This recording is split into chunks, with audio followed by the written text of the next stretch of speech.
I got to start working on my cleavage. Bust out them juicy yoga pants, man. Gross. Show off my moose knuckle. Show me your bits. Showcase your bits. Not those bits. We don't need those bits. We already learned about TJ's bits last week. We don't need any more bits.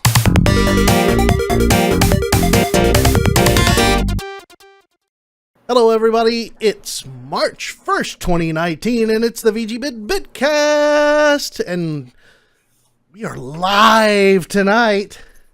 Snap. Oh, no. What have we done? Mistakes. We are short a Lucid Burrito at the moment. He is having some issues because he is straight up remote tonight. So hopefully he'll be joining us very soon, we can say. So until then, enjoy a black square where there would be a burrito talking to us. Until we get the press start thing to work.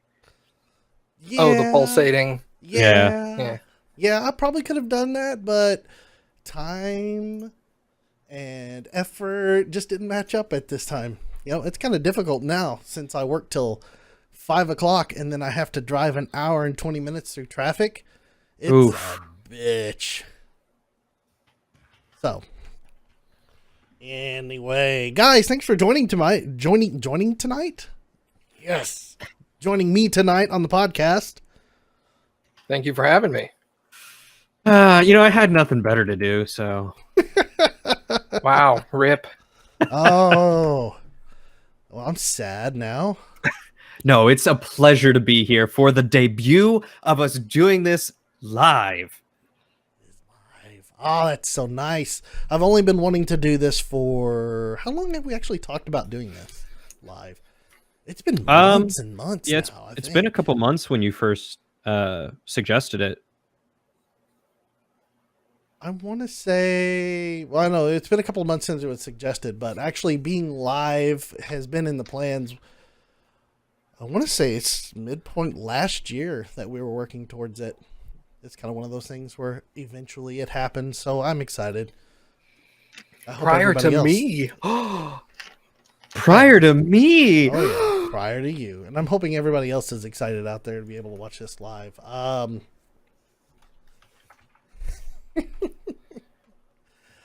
I guess we can go ahead and kick things off and let's talk about our week, our business as usual, guys. So, who wants to talk about their business first? I guess I'll go first. All right, Matt, what you got? So my week's been all right. Nothing super different. Been playing some more Witcher, and just recently Cappy got me back into playing Slay the Spire, which is awesome. Cappy inspired that, huh? Yes. We're playing sealed deck games where as opposed to starting with a particular set of cards every single time, the game gives you 30 cards to choose from, and you choose 10, and then you play the game with those 10 cards. So it's very interesting. We found that on average, you get a much more powerful game that way. Fascinating. Yeah, you think it would kind of hamstring you because it limits your choices, but if you know how the cards synergize properly with each other, it's super good. Like, I don't know if you guys have played the game, but I played as the Silent, which does the least amount of single hit damage and has the least amount of health overall. And I played it where my character had basically one capability of defending himself, and everything else was not defense based at all. And I still ended up managing to get all the way to the final boss relatively easily. Well, that's because you're a freaking pro, man. No way, dude. Slay the MLG Spire, right bro. around the corner. It's not necessarily that I'm better at the game. It's that I'm pretty good at figuring out what cards synergize best with others, and I can get interesting combinations going that from the beginning of the game that most of the time you can only get at the very end. because they're more rare cards. Mhm. But it's fun. I like it. I like card games, and I'm a big Hearthstone fan, but Slay the Spire seemed just a little bit different. But I am kind of intrigued just because of the fact that it's all based around cards. It's super good, man. I've probably put, considering I've not been into card games since like high school. Child's card game. I know, dude. I haven't played since I stopped playing Magic in high school. I And, never really got into any card games. What? Nothing? I collected Pokemon cards, and by collected I mean just bought the packs and then shoved them in a binder and loved to look at them. What Never Lucid actually did. played the game. Yeah, never had anyone to play it with was the biggest issue. Oh, that sucks. Yeah, as a kid growing up, never had anyone to play it with. I collected some Yu-Gi-Oh cards, and the only person I ever played that with was my sister, and neither of us really knew how to play. Played Yu-Gi-Oh with Lucid and Skid. Hey, here you go. Is Yu-Gi-Oh the one that everybody makes fun of because the one Yeah. guy has the giant arm thing? Yeah, okay. Yeah. Always scream out, "It's time to duel!" And here comes That was a little after my time, I think. I think that was popular when I was in college. I still watch Apparently, it. still popular. Well, That is true. Magic is still popular, so Magic That has is actually very gotten popular. huge again. Yeah. Actually, any type of role-playing game here recently, or like Magic itself, has gotten massive lately. So That is one game that I've wanted to try and get more into, but have never really had the attention to do it. Because I have many friends who like to play it and who will teach me, but anytime we play, it's like it's a lot of effort to get started and to then stay invested in it, and I just don't have an investment in it. that's the thing that turned me off of collectible card games for a long time, is when I got to the age where I could intellectually understand the business side of how they keep this card game going, and I realized that unless you continually buy cards every time they put out a new edition, it's physically impossible for you to play the game anymore. And at that point, I realized this is it. Because before then, I mean, I realized that it was a place I was spending a lot of my money, but it never really dawned on me why. And then at a certain point, I was like, every time there's an expansion, there's new abilities, and new abilities can only be blocked in that new expansion as well. So you have to buy the new cards in order to continue to play with your friend. Oh, shit. oh shit. And well, that's about the time that I was all like, okay, we're not Oh. doing that anymore. Okay, yeah. And then I stopped playing. Yeah. Because my favorite time to play Magic was back in like 4th edition, when it was less, the game was less built around counter spells and like world-based enchantments and stuff like that, and it was more just straight up like synergizing creature battles. And that's when I had the most fun with it. And when it started getting like super intellectual and like all these different abilities that could only be countered by certain other abilities, and I was just like, that's when it lost its fun. And I don't know if it was necessarily solely because of the money or because I did enjoy it more when it was more about the numbers than it was about the abilities. Oh, yeah. Like how to manage your mana and how to when to block certain creatures, because you could block everything. There was such a complicated level to Magic. Someone actually had made a deck for me and said, "Okay, I'm going to show you how to play Magic right quick," and then walked me through a little bit of playing it, where you tap your lands and then play your cards. And at the time, I was like, "This is just so far beyond me." Like I would have had to literally just sit there and just played forever. And this was a long time ago, and I just was not into card games. They back had then. one of my favorite times with Magic was not actually physically playing the games. They had, when I was still in high school, they had a PC game for Magic. And it was somewhat similar to the existing, like the game that just came out like 2 or 3 years ago, whatever that one's called. But the one I played, I think it was called Duel of the Planeswalkers, and it was a single player game where you could build you built a beginning deck, and then there was like an overworld map, and you controlled a character walking around the overworld map, and you could find treasure, which would have new cards in it. You could combat other people in the world, and if you beat them, you got to get 1 or 2 of their cards, and you could slowly like synergize your deck better that way. And then you got to the point in the late game where you were fighting like dragons and stuff like that. Jeez. And I was like, this was awesome. And I was really excited a couple years ago when they announced that they were coming out with this one, the new one. And then it's pretty much all just multiplayer, and there's no like single player story experience in it. And I was just like, I was wanting a story experience. Because then it's less based on buying new cards, and it's more based on earning the cards in the world. And I get that that's not a monetary system that's going to keep the game going. So I understand why they did it. It just sucks. Yeah, well, see, I enjoy the earning. Okay, I'll use my reference for Hearthstone for this. I was waiting for it. Okay, I played a lot of Hearthstone. I spent a lot of money on Hearthstone too. I spent over $1,000 in Hearthstone in the. Jeez. How many years did I play before I finally pulled myself off? I think it was like 2 years. We should make a VGBits trading card game.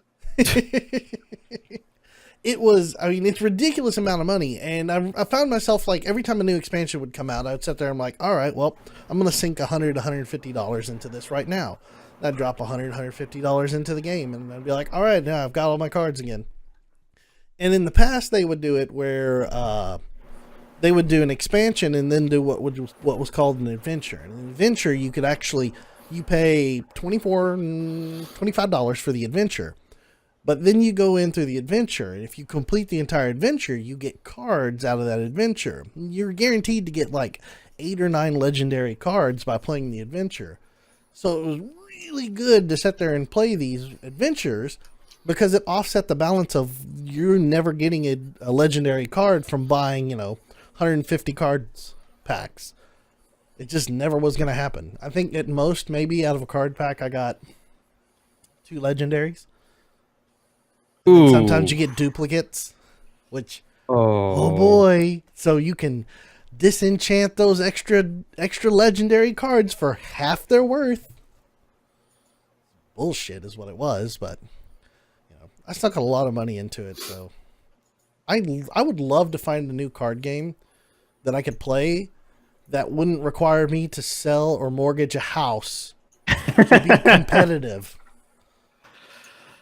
If you're into more competitive, like against other players, I think they're all going to be like that now. Yeah, unfortunately. Slay the Spire is great, but I mean, it's all versus PC. So, see, that would be an interesting thing to have a versus, maybe like a tower chase, where you're running up versus another person, and then at the end you can fight each other with your deck or something of that nature. That would be really interesting.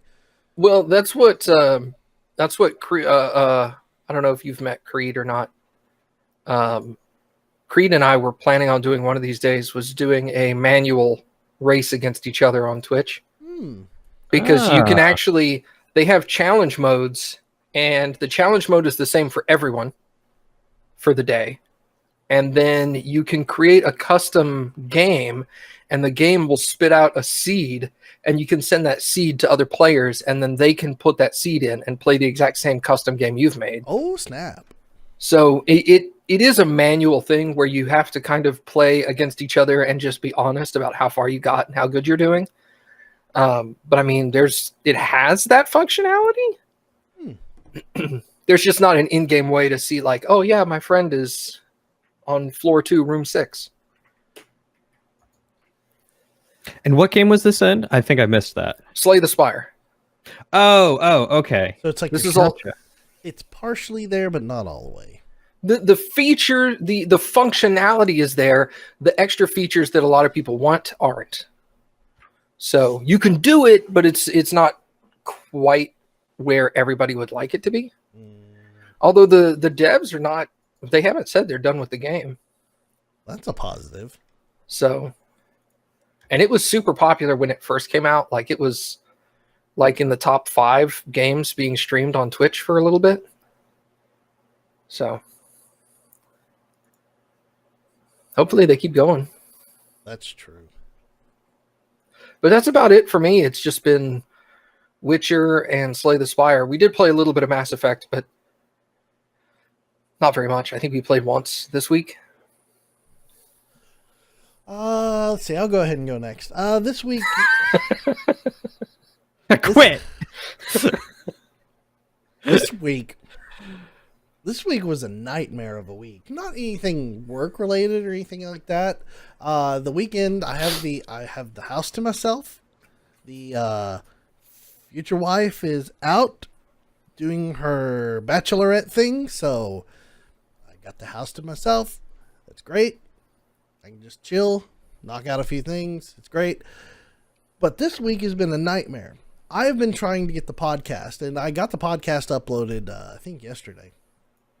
But I had been trying to get the podcast rendered and uploaded all week long. And I'm talking like every spare minute that I had this week was either spent rendering this thing or trying to figure out what had happened to this thing. Pardon me. I just still don't know what went wrong. But every time I would sit there and render it, it would just die out at 80 to 96% of the video. So I actually had to go in and re-edit the entire podcast and finally got it uploaded. And in which, if you watch the intro to the podcast, you know TJ overshares. Which I was kind of hoping he'd be here today so he could continue to overshare. Because that always makes an interesting thing. You're not wrong. Well, pardon me. Outside of that, I've got a really bad itch to play Breath of the Wild again. I still want to play that. I need to get myself a Switch at some point so that way I can play some of these games. It seems like just the right time to play Breath of the Wild again. I need that. I've been looking for that adventure game. I think I talked about it last week or so, but I've been looking for an adventure game that is Legend of Zelda-esque, but not necessarily a Legend of Zelda. And I was looking at Oceanhorn and some other things. Did you say ocean porn? Yes, Yeah. I was looking at ocean porn. You know, sometimes you got the manta come in and the whale. Whale on... Manta. Yeah, gross. What did you say, though? Ocean horn. Horn with an H. With an H, not with a Okay. P. There's no need for ocean porn on the live stream. What people watch in their house is their own thing. But yeah, Oceanhorn is it's an adventure game. It was one of those isometric dungeon crawlers for the first one. The second one, they actually updated it to where it was behind the character and you chase behind them. And They made a second one? yeah, there's actually a second one out. The first one, but I never played it. Well, see, I've never heard of them at all. Monster of Uncharted Seas, right? Yeah, I had never heard of this ever until I started just dig around to find a game. Because, you know, if you go on Steam right now, everything on Steam is hentai story game, hentai story game, hentai story game. I'm just like, come on. How can this be the top selling game? Just want something good. Because boobs. Boobs sell great. Anime titties. It's basically. We are anime. I mean, if you got them, use them, right? I guess. I don't know. God, it's just so... ever since Valve let off on that, it has been a flood and it has kind of ruined Steam.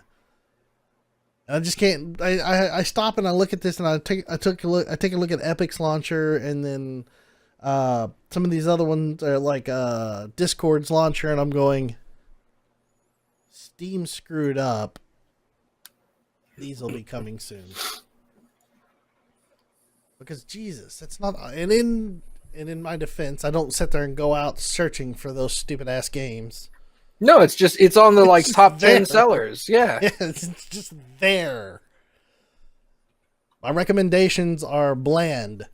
They don't recommend any porn games. Yeah, it's like there's a gentleman from Matt's Discord who was creating his own game. He made the what was it, Rethink? Yeah, Yako. Yeah.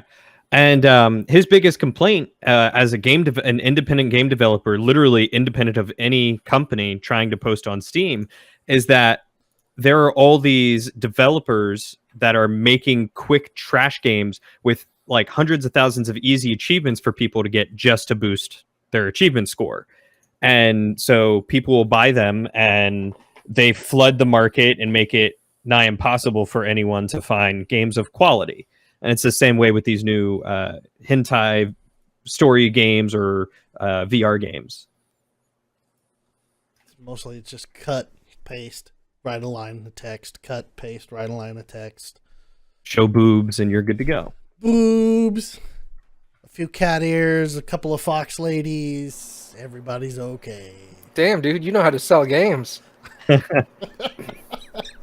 Well, just make me the next director and I got you covered. Awesome. Anyway. I'll get you in contact with Yako. Yes. Make sure he puts a sexy cat lady in his next game and he's good to go.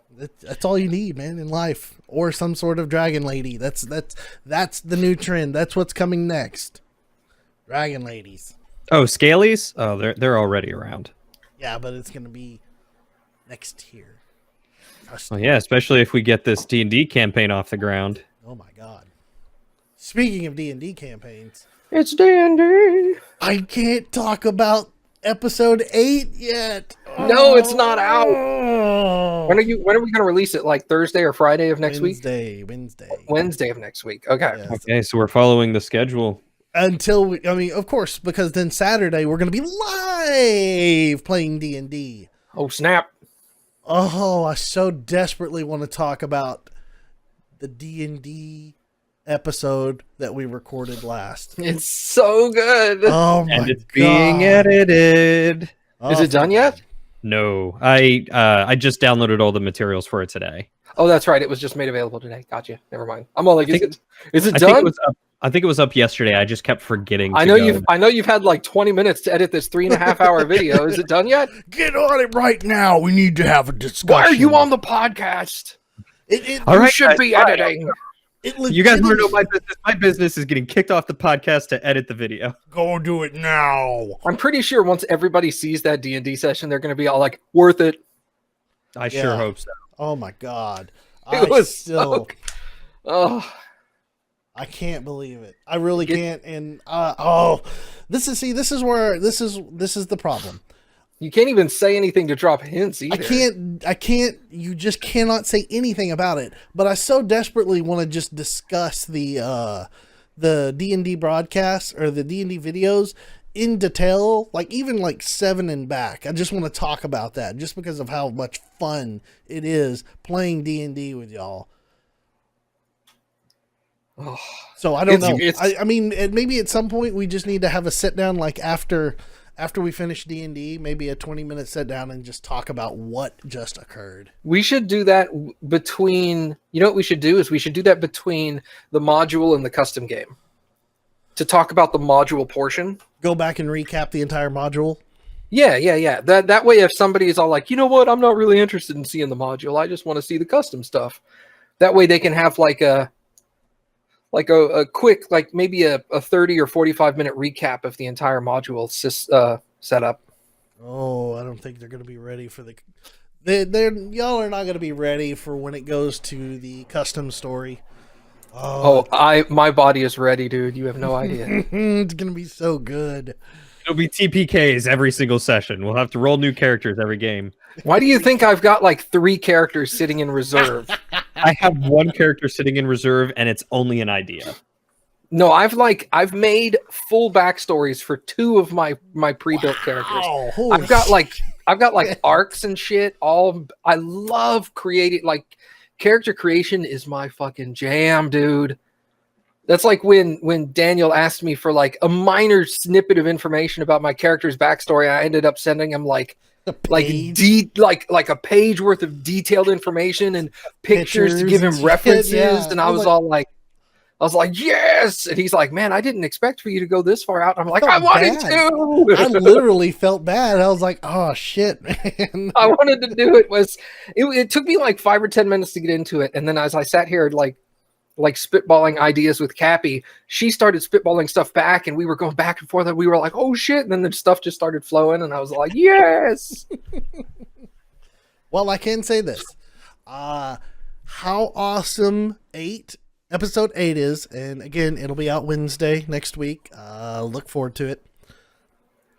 Episode 9 is where shit starts getting real. Good.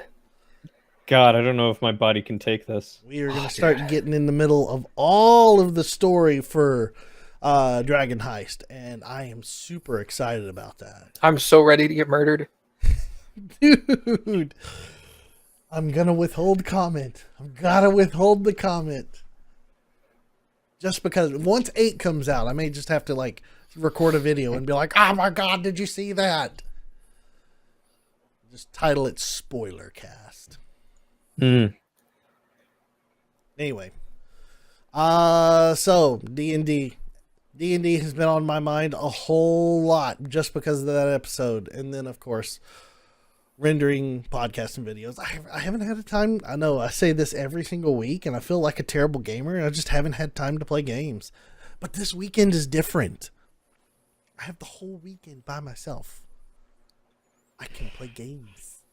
It makes me really want to like edit this after the podcast tonight, get it uploaded, put it up tomorrow, and then have a stream like Sunday. Oh my God, that'd be awesome. But I know not everyone is available or ready for that. So No, I'm pretty sure Curtis is not available. No, he wouldn't be able to be available. But you say stream, we could play some Jackbox. that's true. We could throw down some mad rhymes, like the ones that TJ haven't edited yet. Call him out on it. They clearly don't exist. Oh, they're so good. I'm going to have to edit them. I may even just have to edit them and just upload them, drop them on Twitter or Instagram TV. We have an Instagram account now. Am I following Really? the Instagram account? Well, let me say this. We've had an Instagram account for a long time. I captured the name to make sure nobody could get it. And You now have 2 followers. we have 1 follower. No, I just followed you, so you got 2 followers. 2 followers. I've been using the Instagram, or experimenting with the Instagram TV functionality of it.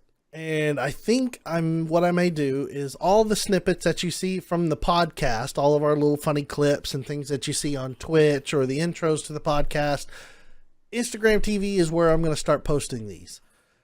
And I'm going to be old school. Instead of being hipster and recording vertical videos, you're going to have to turn your phone sideways to landscape mode like it's intended to watch video. But it's so inconvenient for me to turn my phone 90 degrees to a side just to watch a video. Tough shit. I am not going to conform. Anyway, that's where I'm going to start posting a lot of the little funny clips that you see, because there's a bunch of stuff that I have not had the opportunity to clip out and record, but now I'm going to start clipping them out, recording them, and rendering them and uploading them all via Instagram TV. So, if you're interested, follow us on Instagram TV. It's VGBits. Go figure. We have 3 followers now. Woo! I didn't Look know at us Matt had an grow. Instagram account. Neither did I until I went to go sign up and it said my snap. email address was already taken. And I was all like, what? Wow. I have an account? That is This amazing. doesn't sound like me. We I don't even have it installed on my phone. I don't got to download it. I gotta follow Matt. What is it? Just Awesome Matt G as usual? Yeah. It's a name brand. One that you Yeah. can get behind. Nonetheless. There have been so many things that I have created accounts on and never returned to just so nobody else could get my name. Oh, yeah. I do that all the time, too. They're all like, the next big thing is this. And I'll go there, create my account, and then not go there for like 3 years, and then go, hey, maybe I should sign up for this thing. My name has already been taken. By who? You son of a bitch! You good? It's me. It was me all along. What an ass. But that's basically been my week in review here. You know what? I guess we could move on to I will say news, this. right? Just totally skip over Cody. Yeah, well, we could skip over Cody. That'd be messed up, though. There's info there, but I will say this. Bye, Cody.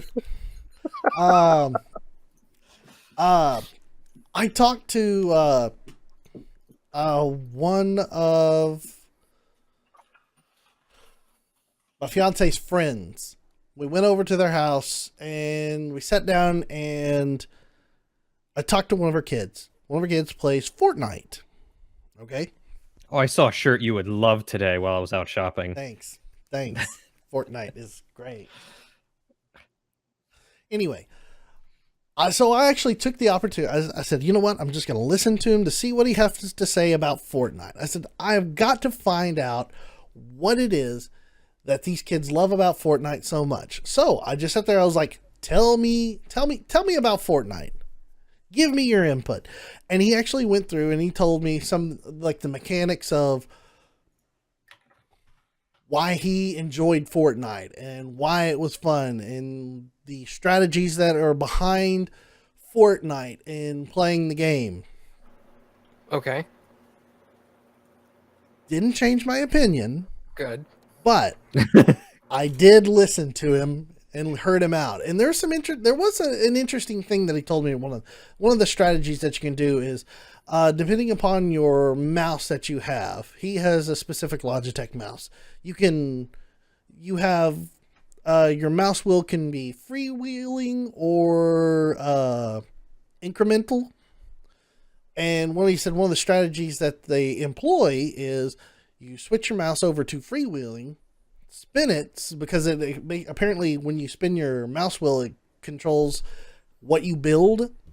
So you just spin it, just freewheel it, and then start clicking. And then that's where you get mansion shit up out of the ground. Wow. It picks stuff at random and just starts building crap when you click and you start moving around. So I was impressed with that. I was like, so that explains why you can suddenly have 1,000 different items and walls pop up out of nowhere and you can get a McMansion. But I digress. You know, I heard a story once. I think it was on Twitter. It was just a brief thread that I read. And it was someone mentioned why Fortnite has such a great following with especially kids. And they basically equated it to, like, you know, when I was their age, in my early teens, preteens, you know, late adolescence, for me, it was playing Halo with my buddies and jumping in and playing multiplayer matches or custom matches and, you know, just socializing. They use it as a social platform.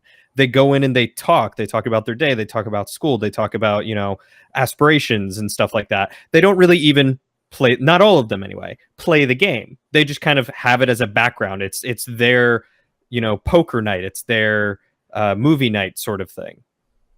And when I thought about it in that respect, I was like, okay, I can understand where kids are coming from and why they have such a love for it, because it's free and it's funky and, you know, it's got a lot of good colors and design and entertainment value to it, especially for kids.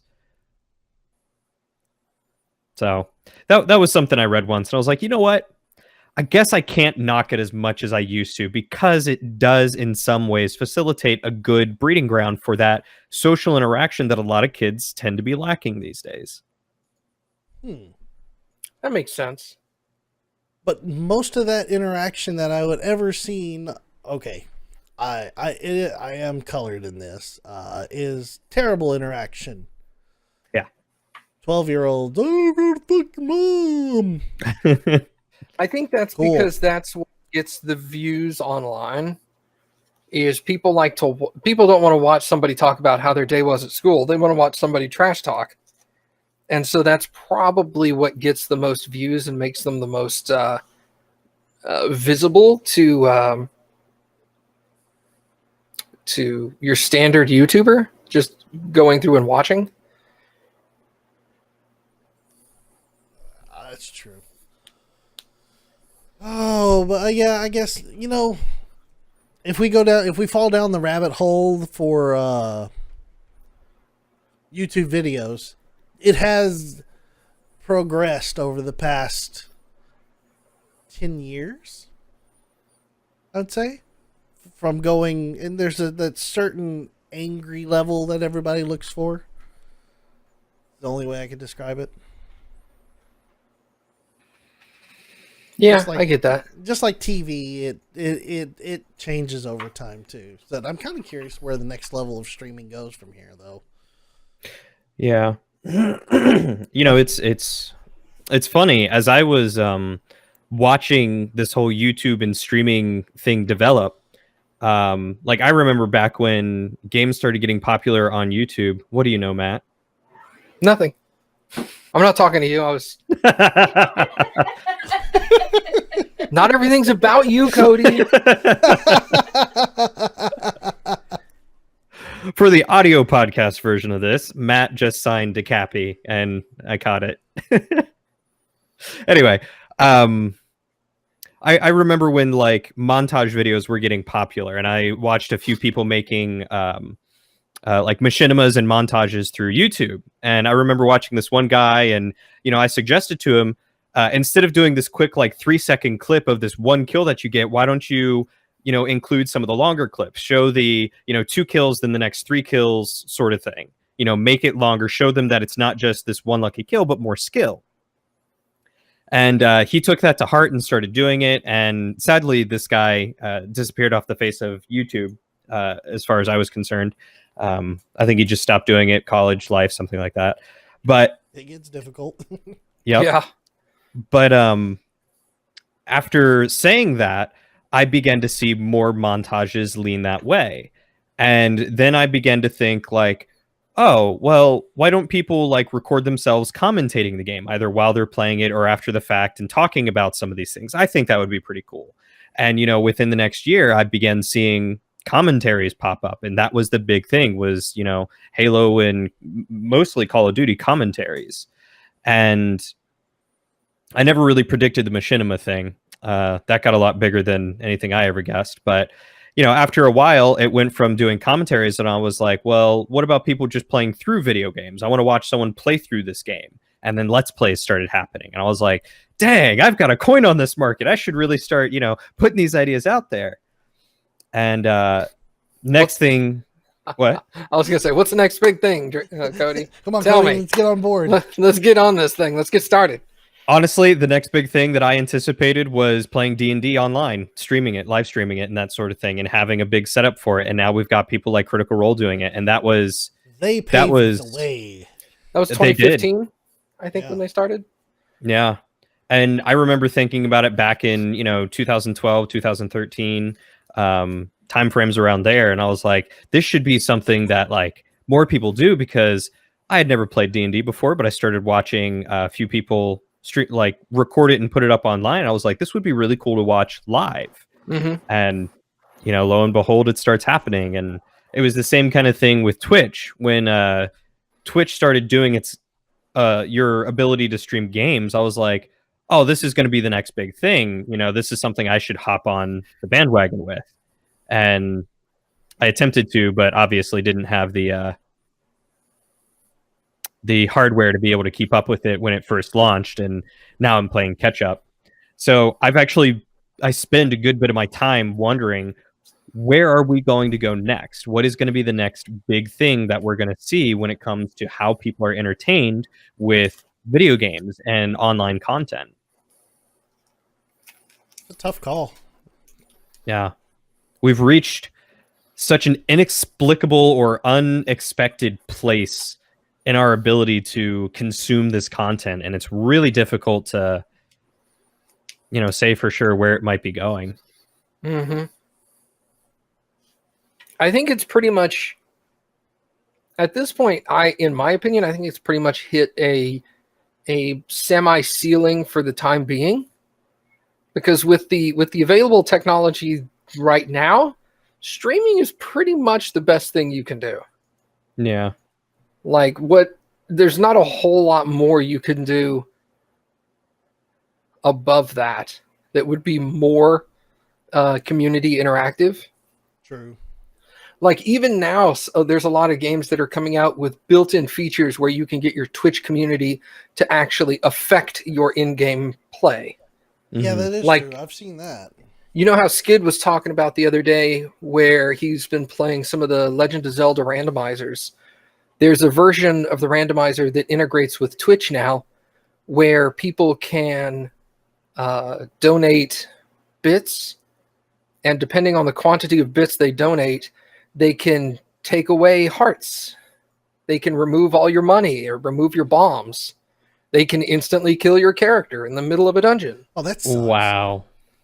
And it's more of a challenge mode where you're like, I want to play a randomized version of the game, but the randomized version is too easy now. So you play that version. And it's a fun way for the community to affect your gameplay. It's also, as an obvious way, it's an obvious way to get your community to donate you more money because they have to pay to have an effect in your game. But yeah, I mean, hey, if they're willing to do it.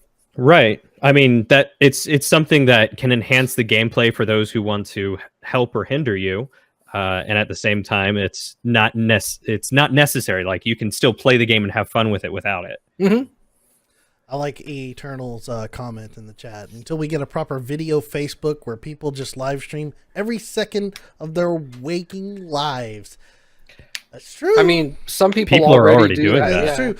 That's true. Some people do that, and You said doo-doo. do. Well, isn't that a lovely thing? Got him. There's actually a Twitch streamer who used to be a cosplayer. First and foremost, she did a lot of cosplay. That somehow I don't know, like, why she decided to do it, but she basically streams like her entire waking day. I think the only time she doesn't really stream is when she's like showering or in the bathroom. But if she goes to the store, if she goes to a convention, if she goes to the gym, if she's, she'll do dance streams or video game streams or craft streams, like basically streams the entire day. I don't know if I would want that in my life. I personally could not do that. Like, I look at it and I go, good for this person that they're able to, I guess, both afford and perform that kind of life. But that's just way too much. Like, that's too much exposure and publicity. Like, that she's actually even fallen asleep on stream before. From doing this. I don't see how that could be cost effective if you're streaming from mobile locations, you're going to have to be using mobile data, right? True. Yeah. But if you've got a big enough following that has deep enough pockets, then they'll tend to pay for anything. Especially if you're an attractive woman going to the gym. Yoga pants. Not saying that's the only reason, but I'm sure it's not a bad reason. I got to start working on my cleavage. Bust out them juicy yoga pants, man. Gross. Show off my moose knuckle. Show me your bits. Showcase your bits. Not those bits. We don't need those bits. We already learned about TJ's bits last week. We don't need any more bits. But yeah, I mean, there's a lot of people who do that sort of thing, and that kind of stemmed from vlogging as well. So it's just real fascinating to see kind of like what extent some people will go through. And, as far as I know, this person has a very happy life doing what they're doing, and all the more power to them for being able to do what they do and enjoying it, and not getting creatively or mentally or emotionally or physically burnt out in any way, shape, or form. I would probably go insane, honestly. Just distracted by Matt. Sorry. You're distracted by my cleavage, huh? I'm distracted by your cleavage. Wait, God, what did Matt. What did I miss? Where's this? No, it's fine. It sent me a message. Oh, shit. Share it with me. It's his cleavage. There you go. Behind the scenes podcast talk. Oh my god. Anyway, I would literally be burned out within a minute. I couldn't deal with it. I'd be like, all right, you fuckers, go away. Leave me alone. I am too much of an introverted person, which I know that sounds weird considering I'm legitimately sitting in front of a camera on the internet talking to people. It doesn't sound weird at all. I know a lot of streamers, not personally, obviously, but I've heard of a lot of streamers who started streaming solely because they were introverted and they wanted to work on being extroverted. And the easiest way to do that was to stream because you're still alone. If it gets stressful, you can stop at any time. Mm-hmm. And obviously, when you start, you're not very popular. You're going to have only one or two people there. Mm-hmm. And like when I first started doing YouTube videos, man, if you go back and listen to my first couple of Let's Plays, you can definitely hear how nervous I am the whole freaking time. And I wasn't even live. I was recording that. And Yes, I was nervous as hell. Granted, I wasn't an introvert. But I also wasn't a people person. I never went to parties. I never really, went out into public. I never went to concerts or anything. The most I would do would be go to a friend's house and hang out with like 3 or 4 of my high school buddies. Mm-hmm. And that's it. And so it's not that I was an introvert and never wanted to hang out. It's just that I preferred small groups. Yeah. And, once my YouTube thing got sizable and then I went on to Twitch, and it's like, at this point, I don't give a fuck. I don't care. People can come in and call me a fat bastard all day. And then I'm just like, ha ha ha, you're right, later. It's not, none of that stuff affects me anymore. Like water off a duck's back. Yeah. Yeah. But definitely like there was a period of time where I stopped doing YouTube solely because I had a thin skin and negative comments got to me and bothered me. So I totally get the whole like introverts using Twitch as a way to kind of slowly expose themselves and try to work out of that if that feeling makes them uncomfortable. It's really that is the main reason why I started doing this. Is I've never been an extroverted person, and I was like, you know what, I'm actually going to try and do this and see if I can help myself. And boy, if you look at some of the early stuff, you can tell it's like, okay, this is the first time I've ever sat in front of a webcam and just tried to talk and not be awkward. Now I've done it for a year and a half, basically. 7 months now, I think we're coming up. Yeah. A year and 7 months, and it's just second nature now. Yeah. It's weird, but it's fun. Yeah. I mean, like, I never got big on YouTube to the point where I ever had any negative comments. It was always at least one person being like, really enjoyed it, man. And I'd be like, hey, thanks. And then they'd never show up again. It's like, all right, cool. But on Twitch, you're such a likable guy, though. Thank you.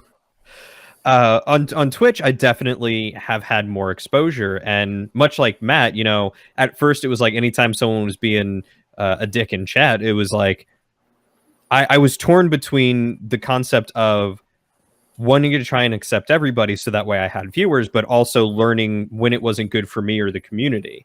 And over the past like 2 or 3 years that I've been streaming, longer than that. You've been streaming longer than I have. Yeah, 5 years, maybe 5 or 6 years, actually. Anyway, that I've been streaming, it's gotten to the point where I understand, anyone who's going to be toxic is not good to have around, and I don't even want their view. Mm-hmm. And, if they're going to come in and be rude, then I'm just going to say, thanks for stopping by, but you can head out the door. Yep. I've found that that's actually, while it may in the short term reduce the growth speed of your channel, because you are reducing your viewer count and thus moving yourself down on the list that you're playing in your of that game category. In the long term, it builds a much more stable community. Like, I've been doing that since day one, because by the time I started streaming, I already had the thick skin from doing YouTube for so long. Mhm. So as soon as I started streaming, and the first influx of viewers I got were all YouTube viewers that were there for a long time, and really, people I had already started to consider friends.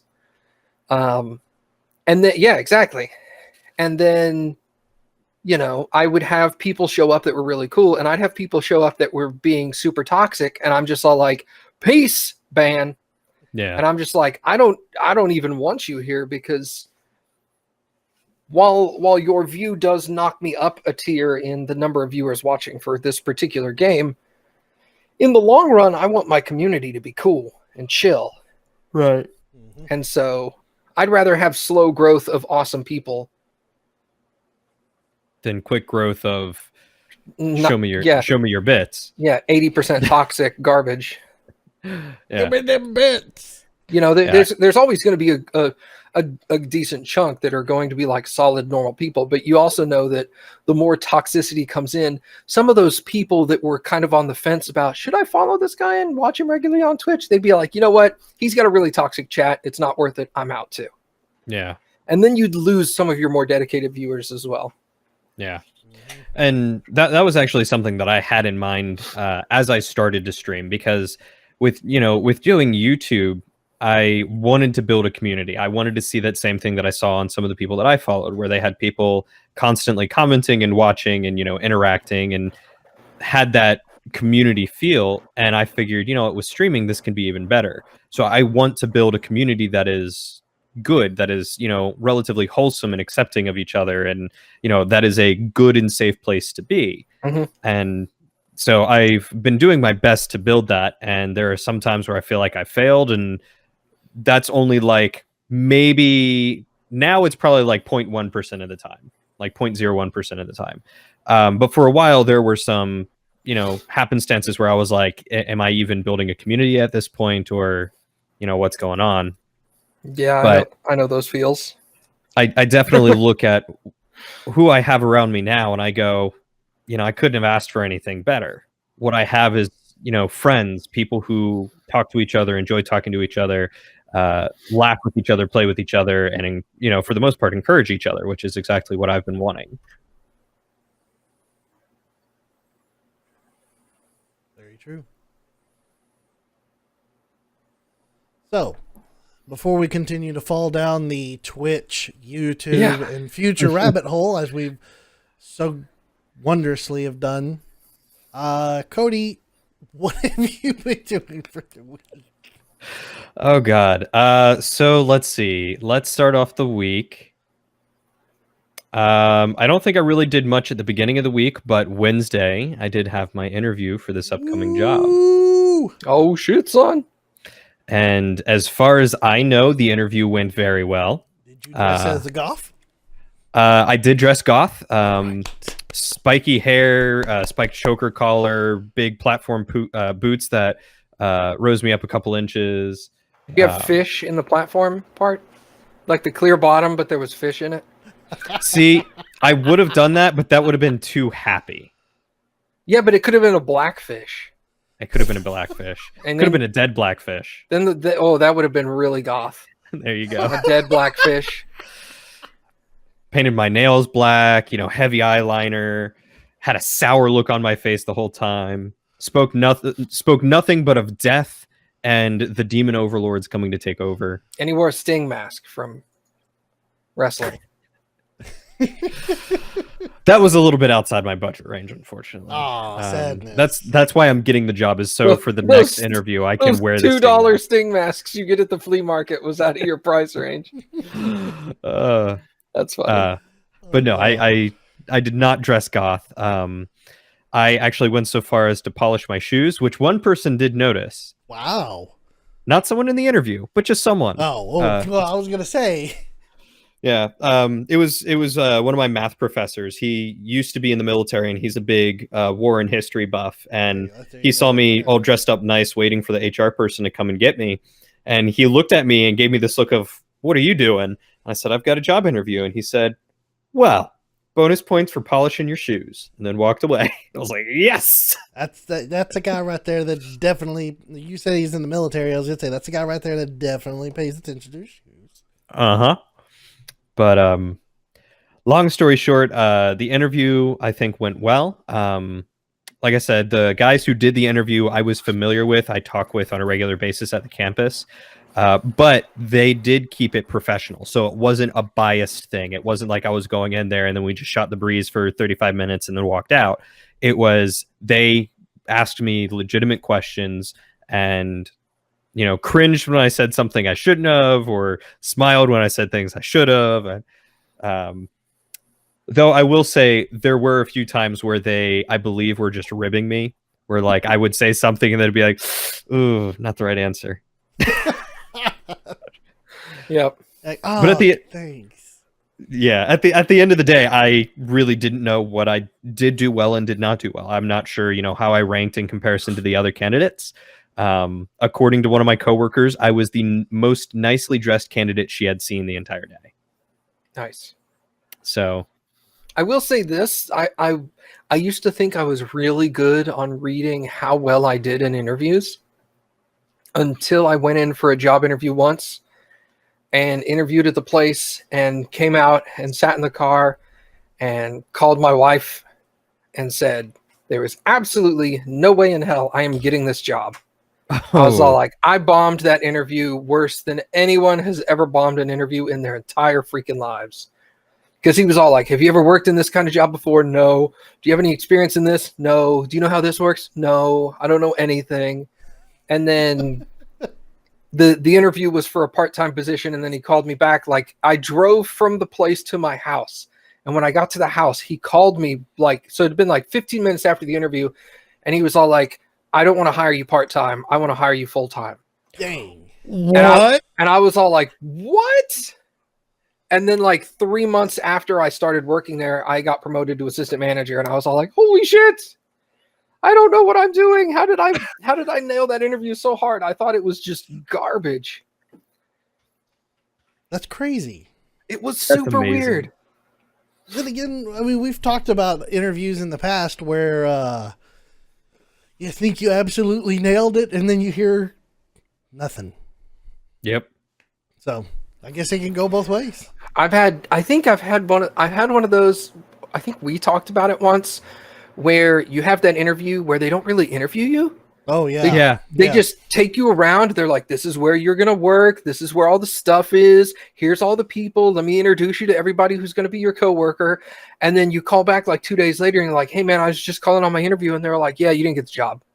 And I'm like, you didn't ask me any questions. You just showed me where I was going to work. Yeah. How did I not get this job? Except for in my case, it was they just never called me back at all. Dude, oh God. I remember Cappy and I were talking the other day about this one job interview. And I was like, man, I interviewed at this Blockbuster. This was back in high school when Blockbuster was still a thing. I miss Blockbuster. But I had interviewed at this Blockbuster, and I had a pretty good interview. And the guy was like, cool, we're going to start you. You're going to be part-time. You come here after school. You're going to work from like 5 to 9. And then you're going to close and put all the video cassettes away. And they're like, all right, go to the house. We'll call you in a couple of days with the work schedule, when you're going to start, all that good stuff. And then they never called me back. And it was so weird because I even forgot I had the interview. Oh, so I never called them to find out my schedule either. I was just like, gotta continue the job hunt. And then I told Cappy about this, and I found out she interviewed at the exact same one at the exact same time. And I had beat her out for the job. And then I never went. They were probably like, why didn't he show up? They never told me when to show. They were like, we'll call you with your schedule. And they never called me. Holy crap. It was great when we both started. We were trying to connect, like, what dates we were doing this interview, and I was all like, it was when I was in this grade, and she's like, I went when I was in this grade, and she's one grade ahead of me in high school.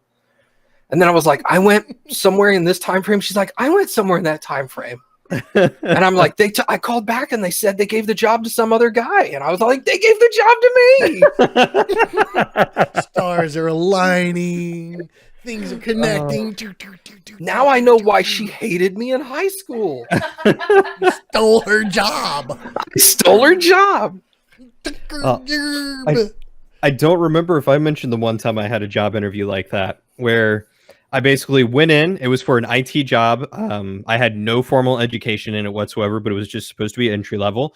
And, you know, they look over my resume and they talk to me for a little bit. They don't ask me any questions. They start showing me around the place. They show me, you know, their break room where they've got a hot dog cooker. They've got a big flat screen TV for Netflix. They've, you know, introducing me to all the coworkers and like all sorts of stuff.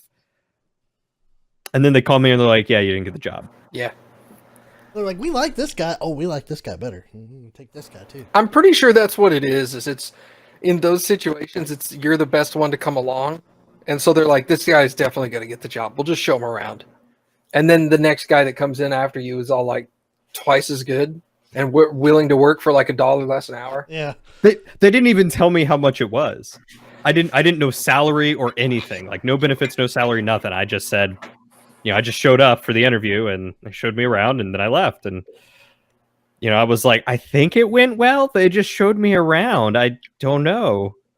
Well, in all honesty, in a professional style interview situation, talking about interviews and talking about money and benefits and stuff usually comes in stage 2 interview. You know, stage 1 is like, are we going to hire you? Stage 2 is like, okay, we think we're going to hire you. This is how much money we'd be willing to offer and the kind of benefits you get. Right. Like that was the one thing I learned in one of my interviews was one of my very first interviews is they were like, hey, just FYI, first interview, never ask how much you're going to get paid. It looks really, really bad. And I was all like, okay. You know, it's funny because when I went for my interview on Wednesday, the HR person took me to the office that she was sitting in, sat me down and said, all right, so I just want to go over your resume and this, that, and the other and your experience just to make sure that, you know, if we hire you, we have the right pay grade because they'll pay you based on your experience, a minimum of a certain amount and a maximum of a certain amount. Yeah. And so she sat down with me and she was like, okay, so all this and all this and all this. And she was like, okay, this helps me. Thank you so much for all the detailed information. This is the range that you'd probably be paid in. Here's some of the benefits you get. This paper's for you to keep. All right, we'll go take you to the interview. Now that's different. That's if they give you that information or if they ask you that information in the first interview, it's fine. Yeah, it's just weird. But it's considered improper. I guess it's professionally considered improper if you do it on the first interview. Honestly, personally, I don't give a shit. I'm going to ask them if they have benefits because I want to know. Because otherwise, I'm like, bye. Oh, yeah. There's one place that I went to and interviewed for. It was going to be a Dream-esque style job. There was going to be a lot of design work. I was going to be designing products for the company, doing a lot of high-level stuff. And I said, hey, do y'all have medical? Nope. Bye. It's like, I gotta have medical. Yeah. Yeah, it's one thing, like, I did research on when I was having trouble with job hunting a long time ago was how much it would cost for me to buy my own medical insurance away from my job if my job didn't offer it. And I started looking it up and I'm like, dude, I'd have to get paid like 50% more. Yep. You gotta have just to pay for insurance. You know, if you're getting paid like $10 an hour, you'd have to get paid like a minimum of $16 an hour and all the extra money would go just to health insurance. Jeez. And I'm like, holy God, no way, dude. Yeah, good thing we have health insurance. Nah, we won't get into that. Yep. So anyway, yeah, Cody. So anyway, we don't know the results of your interview yet. Nope, but hopefully it will be soon. They told me to expect within a week and a half to 2 weeks, so that is going to be. Just had the interview on Wednesday, so either sometime the week of the 10th through the 16th, or just the week after it is probably when I will hear something. And they said they would let me know if I did or did not get the job. So I will have confirmation at that time. Well, in my experience, I would suggest calling them on probably the 16th if you haven't heard from them by then, and just saying, hey, I just wanted to follow up and see if you guys had any additional questions for me. Should I contact the people who interviewed me, or should I contact the HR representative? HR rep. Yeah, HR rep. All the jobs I interviewed at previously, they didn't have HR. So I just called and talked to like the manager, but Understandable. But yeah, so aside from that, man, I've not really been up to too much. I went shopping today for some new clothes just because I needed it, as well as partially anticipating getting the job. While watching Critical Role last night, spent the entire time playing a game called Titan Souls. Titan Souls?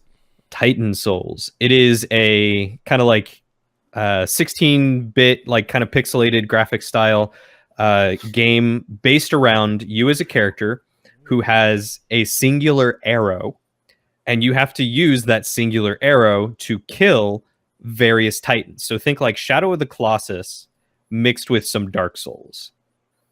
shit. You only got And- one So- arrow. So Yeah. technically, all of the Titans are one shot, one kill if you hit them in the right spot. Right. But okay. there's always a gimmick to each one. So like one of the first ones you fight is this giant slime blob. So you shoot your arrow at it and it cuts it in half basically and splits it into two blobs.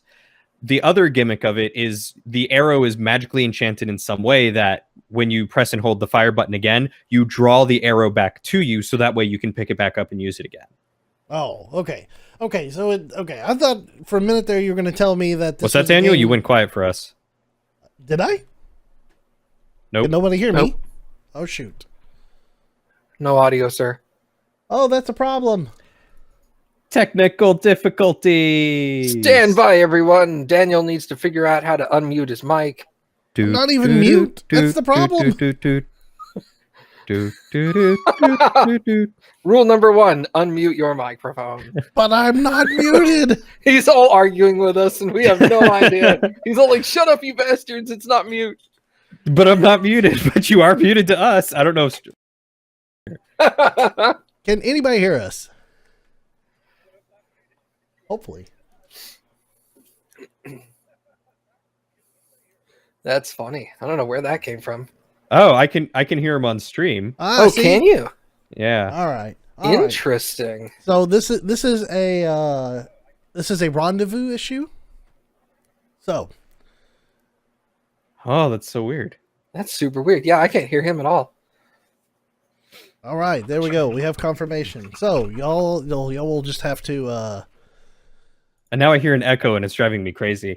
But hi, Kane. Hold on. I'll just open up the stream too. No. Yeah, we'll hear Daniel at like a 10-second delay.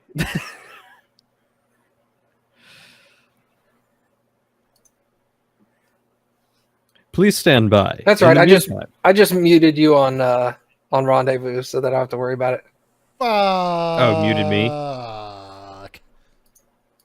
Oh, good. You're gonna listen to all of us at a delay.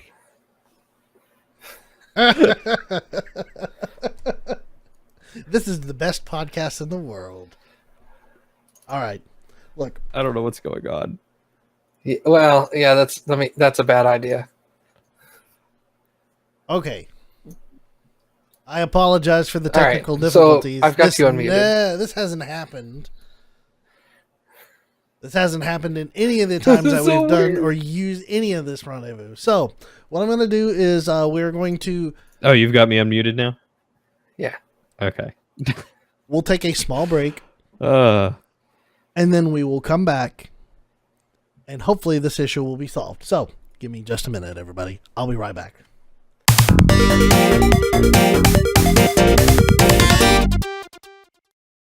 Hey, look, we're back on live. Bum, bum, bum, bum. Bum, bum, bum, bum, bum. This time we got a 16-bit burrito with us. Really? Hey. Yes, I did put the 16-bit burrito in there. Thank you all for your patience and that small technical glitch. Unfortunately, it was on the back end and it required a restart of my broadcasting software. Oh no. So, we're back. But We lost you again. We lost your audio again.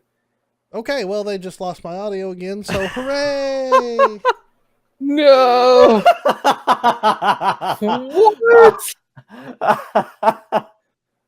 What? He's gonna go switch chairs.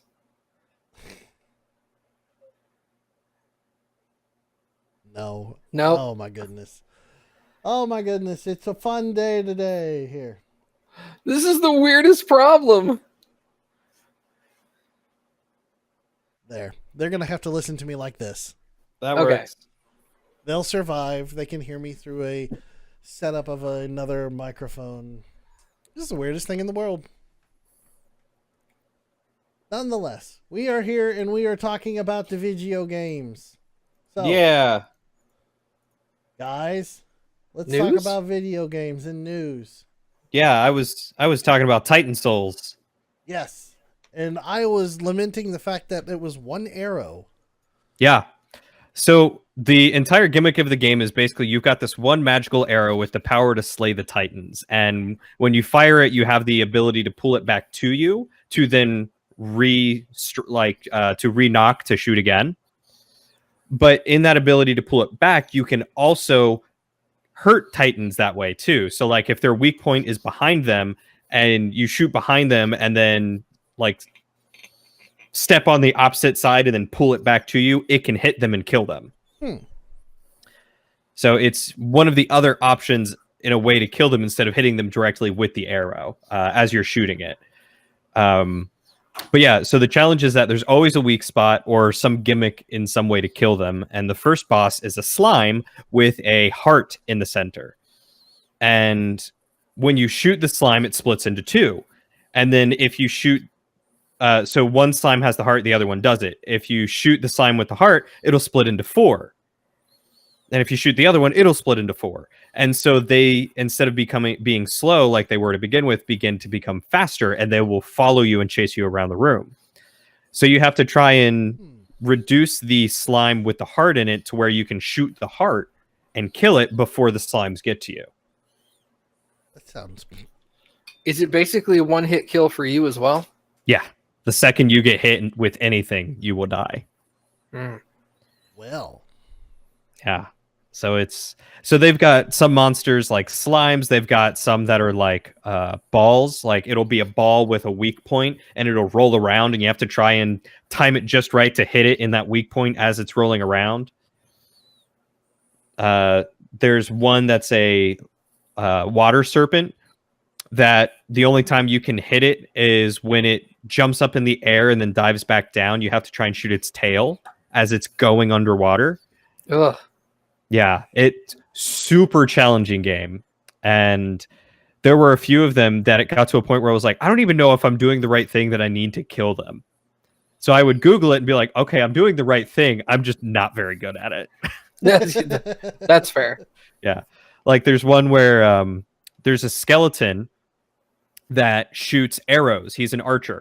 And he has this one magical arrow that you have to hit it to knock the armor off of him. You then have to retrieve your arrow and shoot him before his armor comes back. So some of them are multi-step things that you have to do like that, and they become very difficult. But I got up to the last boss and beat it within the time frame of watching Critical Role last night. And then after you beat him, there's like another final boss. So it's not like the final boss, but it is the final boss. I'm not quite sure where it falls into the story, but it was a multi-phase boss, and I got up to the last phase and kept getting killed. So eventually I'm going to go back to trying to beat it. You know what you have to do, right? What's that? You got to get good, son. Yeah, you're right. I got to get good. You and your arrow.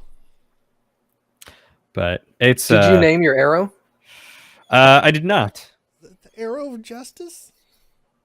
It's more like the arrow of Titan slaying. It's got a +4 against Titans. There's a little bit of story to the game as well. There's a anyone got Mountain Dew? What to do? I had to do that for Curtis. There's one Titan that you kill who is just like embedded into a mountain. And when you get to him, he starts talking to you, and he calls the arrow on your back an abomination. And then he says, "Do what you have to do." And then you climb up to the top of the mountain, or of the Titan, and you shoot him basically in the head, and you get a soul, and then you go about your merry way. Why would you even have to shoot him at that point? Why don't you just take the arrow and go stab? And like, there we go. Not enough force. Stab harder. Yeah. But so I'm hoping that there's some kind of like story payoff after I beat this last boss, because otherwise I'm not really sure what the story is, or if there like is a fully fleshed out one. I imagine there is, but it's that type of storytelling like Dark Souls, where it's you get some story, but for the most part you're running through these vast levels killing things that you don't know why you're killing.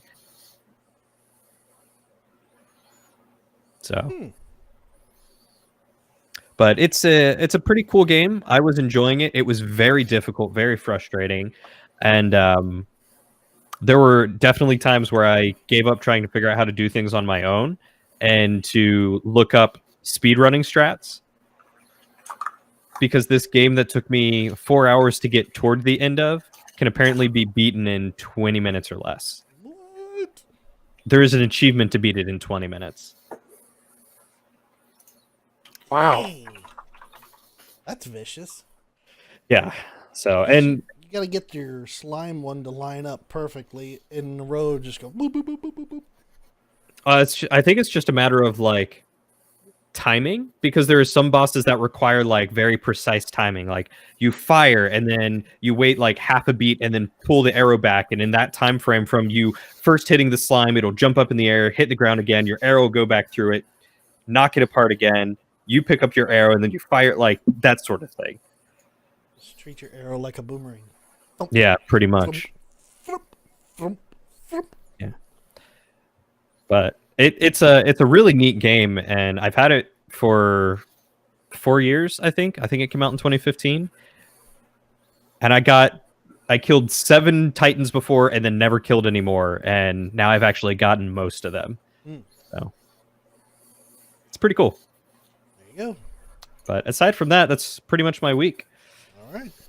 So Well, I guess we can meander very slowly on over into the news segment this week.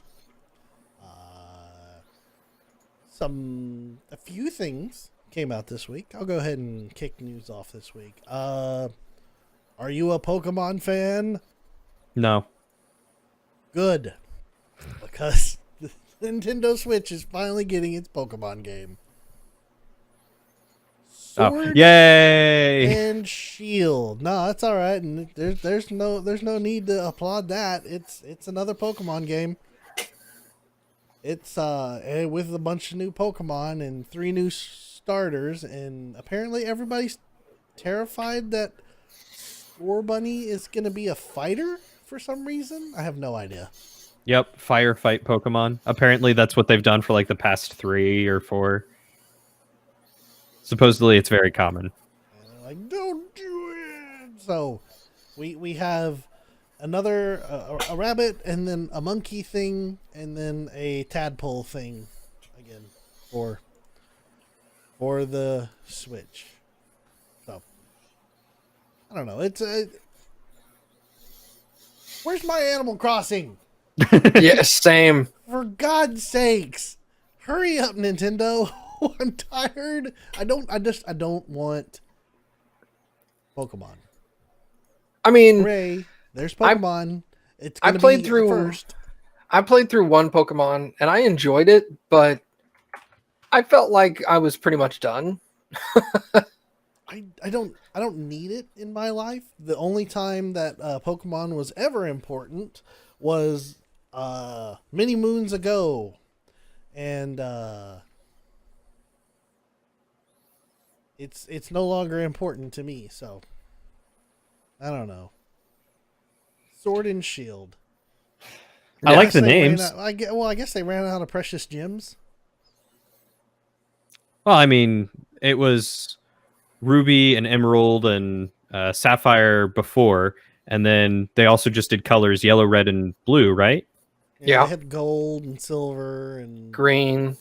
Yeah, green, green. diamond and pearl, and then they went from diamond and pearl to, I think it was X and Y, wasn't it? Yeah. I feel like I'm skipping a generation. No, I think you possibly could be right. Pearl was the one I played. I played Pearl as well. That was the last Pokemon game that I picked up. Mm-hmm. I really enjoyed that one, actually. I thought that one was pretty good. Oh, they did a black and white too again.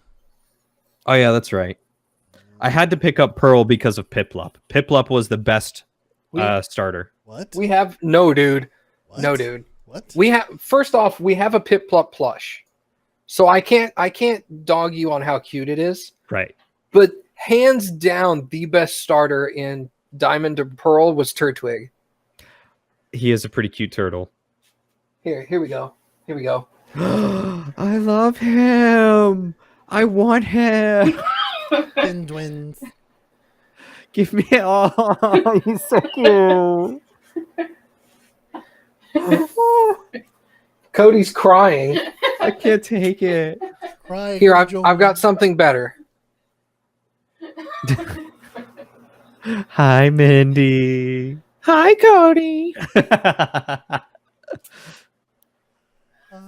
Oh. Anyway, That is, it is true that it's apparently based in the UK for this time, and that is kind of interesting.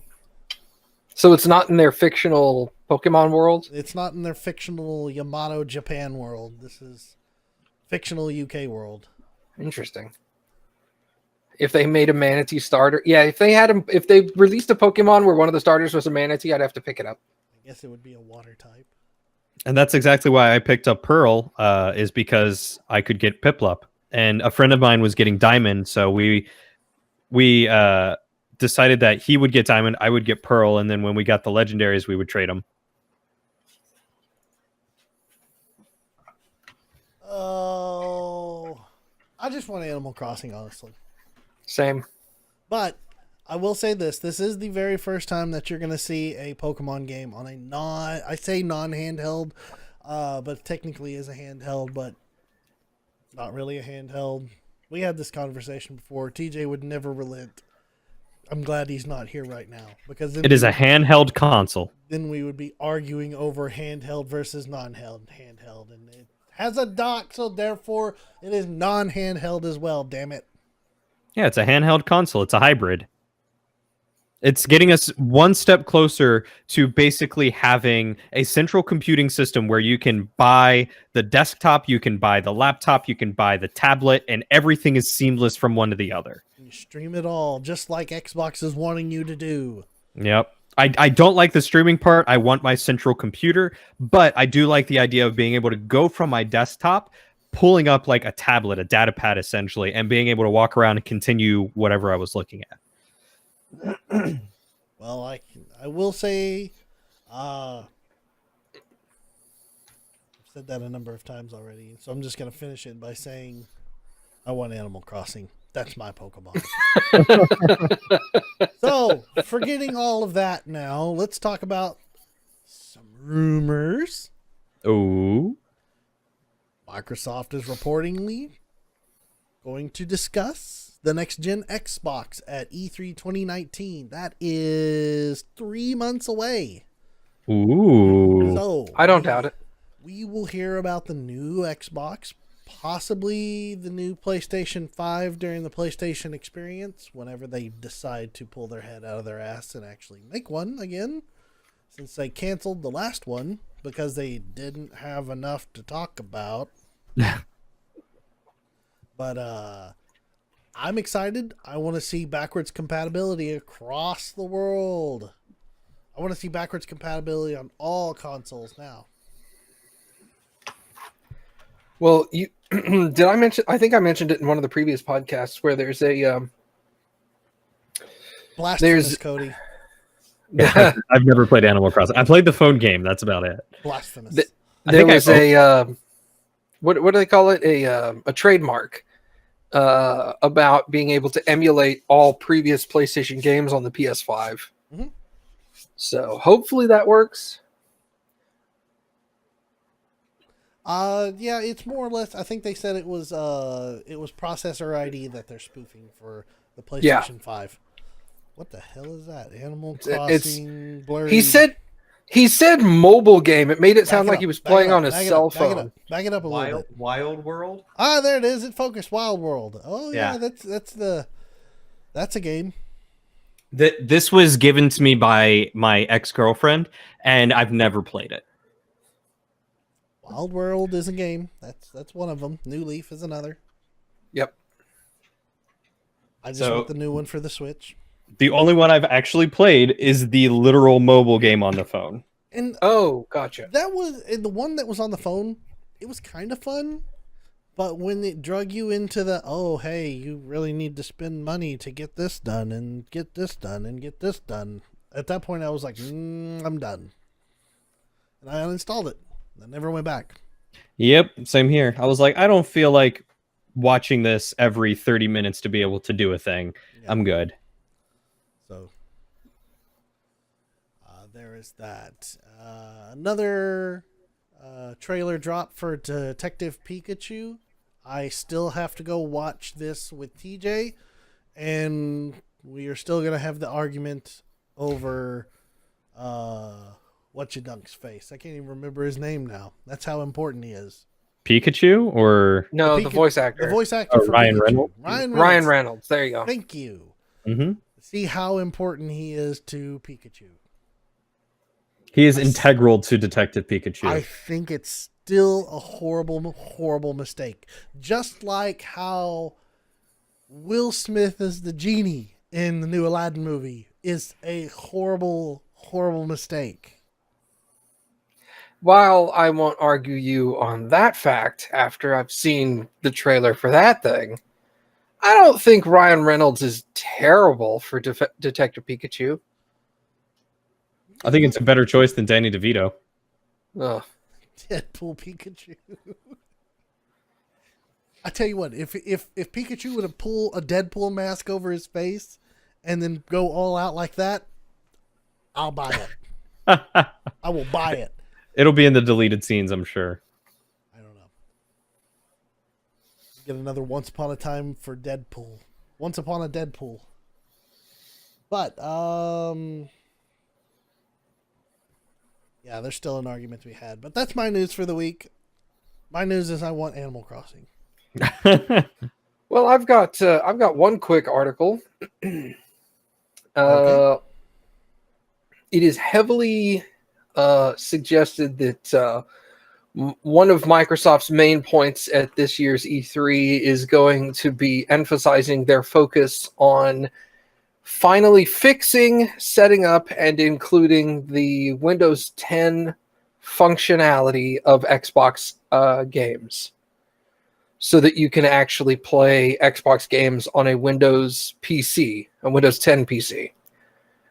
They had mentioned that a couple of years ago, that it was something they wanted to do, and they did an interview with Phil Spencer, and he was basically like, yeah, we know we wanted to do it, but we kind of realized that the Windows 10 store sucked, and it's really difficult for people that are used to interfaces like Steam or Origin, and it doesn't work the same way, and it doesn't look the same way, and it doesn't act the same way, and it doesn't make a whole lot of sense to PC users.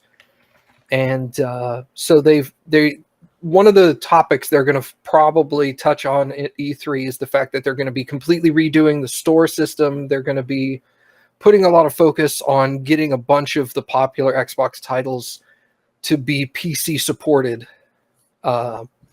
Apparently, this is one of the reasons why Microsoft has been teaming up with Nintendo to get their, what do they call it? Their Xbox game. Well, they're bringing Xbox Game Pass and then Xbox Live as well too. Yeah. It's one of the reasons they're doing that is apparently they've only sold half as many consoles as Sony, and with the problem with that is because they only really make money off of video games now and not the consoles. The fact that they've sold less consoles means in theory they sell less video games than Sony does. and they'll have less subscriptions than Sony does. So that's why they're trying to push out to both Nintendo and to Windows 10 users to try to increase the number of subscribers. And I mean, it's a solid business plan. If they get it off the ground, it will help. I suspect that's probably why the not the upcoming update for Windows 10, but the one that's supposed to follow it is in a extended trial period time right now. That's probably the one where they're rolling out the new store with Xbox support. Yes, I think it's supposed to be in December when this is that update is going to be released. Is what I've been hearing rumor wise. That makes sense. We seem to have some. Hey, look at that! We have Curtis in the chat. Hey! What's up, Curtis? Also, hello, King Chris. Freddie Mercury or Michael Jackson? Looks like they're asking us questions now. Okay. Well, okay. Hold the news for a second. Freddie Mercury or Michael Jackson? I really have to have a almost like a I don't know. I guess it's who you like more. If that's the case, then I'm going to say Freddie Mercury. If it's any other, I don't know. I got to have a qualifier. That's the word I was looking for. I need a qualifier. I think personal preference, I would say Freddie Mercury, but I think most influence on the musical industry, I would say Michael Jackson. Very true. Can I just go with Weird Al Yankovic and, bridge the two? Or How do you bridge Freddie Mercury and Michael Jackson with Weird Al? I don't know how, but I have to admit that I like the idea. Because I'm sure he must have done a parody of something at some point of Freddie Mercury's as well as Michael Jackson. Well, yeah, he's done a ton of Michael Jackson. Michael Jackson. He's done Freddie Mercury stuff. It's mostly Freddie Mercury's came in the way of his Bohemian Rhapsody. His polkas. His polkas, yeah. He did a Bohemian Rhapsody polka, I think. Oh, okay. I'm gonna have to look that up. Weird Al did. I'm pretty sure Weird Al did. Yes, he did. Time to Google it over the Me Channel theme song. I don't think he ever actually parried a Queen song in the way of like. Polka. Yeah, I think it was just a polka version. But actually, I find that the polka versions of songs that he does, I actually like better than most of his parodies. Bohemian polka. Yeah, look at that. I like a lot of his older stuff. Some of the newer stuff I just haven't been able to get behind, but I think that's probably because it's modern music. It's modern music, yeah. That's where I fall short. So, well, no, I mean, I would say in each one of Weird Al's albums, there's probably 2 or 3 parodies that I really liked, and the others were just kind of eh. Yeah, I can agree with that. But his polka montages were always like top notch. I've got it set up and waiting to watch after the podcast. That way I could actually hear what this is. Anyway, that's it for my news. Did you have any news? Did you have any news, Cody? No, I never have news. Cody never has news. Anytime I have news, generally one of you guys already has it. But it's more of the fact that I'm just so enraptured in my education right now that I don't have the time to really look at what's big and going on in news, except for, hold up, I got something because I just remembered it, and Mike is going to be so proud of me. They're coming out with a new bonus edition, not bonus edition. What's it called? D&D expansion? No. Module? No, it's not a module though. It's just like another set of rules. It's like an add-on to it. It's like what Xanathar's Guide is. Oh, it's the C-based rules, right? Yeah, it's the new C-based one, which I've got the I heard about that. Name just a second. It's more on sailing and ship combat and underwater. It's Ghosts of Saltmarsh. It took me a minute. I was like, Supplement. It is a supplement book. Ghosts of Saltmarsh. D&D Ghost of Saltmarsh. Nice. I'm pretty sure there was a big call for that after the Crit Roll Season 2 Ford stuff.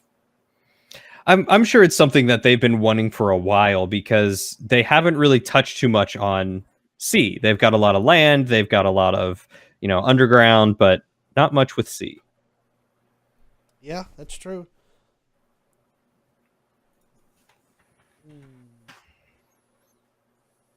All right. I gotta admit, I have been horribly distracted ever since Curtis put in the chat "White and Nerdy" from Weird Al. All I've got is the lyrics of "White and Nerdy" just rolling through my head right now. Yeah, it's like me with the. Did I ever tell you guys that in high school we had to do a musical lip sync performance in my theater arts class? And I lip synced to "It's All About the Pentiums" from Weird Al. Oh my god, I love it! No, I never heard this, but I know the song well. I can do it too. I had to memorize "It's All About the Pentiums" and lip sync to it in front of like 60 other kids. Wow. Oh. And keep in mind, my high school's racial breakdown was like 70% Hispanic, 30% black, and like 6 white kids in the entire school. And so fantastic. It's really awkward for one of the only white kids in the entire school to be singing "All About the Pentiums," a Weird Al parody of a Puff Daddy song. Was that a Puff Daddy song? "All About the Benjamins"? I don't even know. Daniel will tell you in a minute. I'll tell you in just a second. Yeah, it's Puff Daddy. It's Puff Daddy? Okay. Mm-hmm. Or P. Diddy or whatever he went by at the time. Puff Daddy. Oh my god. That's so good. See, I took theater back in junior high. And one of the things that we were going to have to do is we would have to lip sync over a song just like you.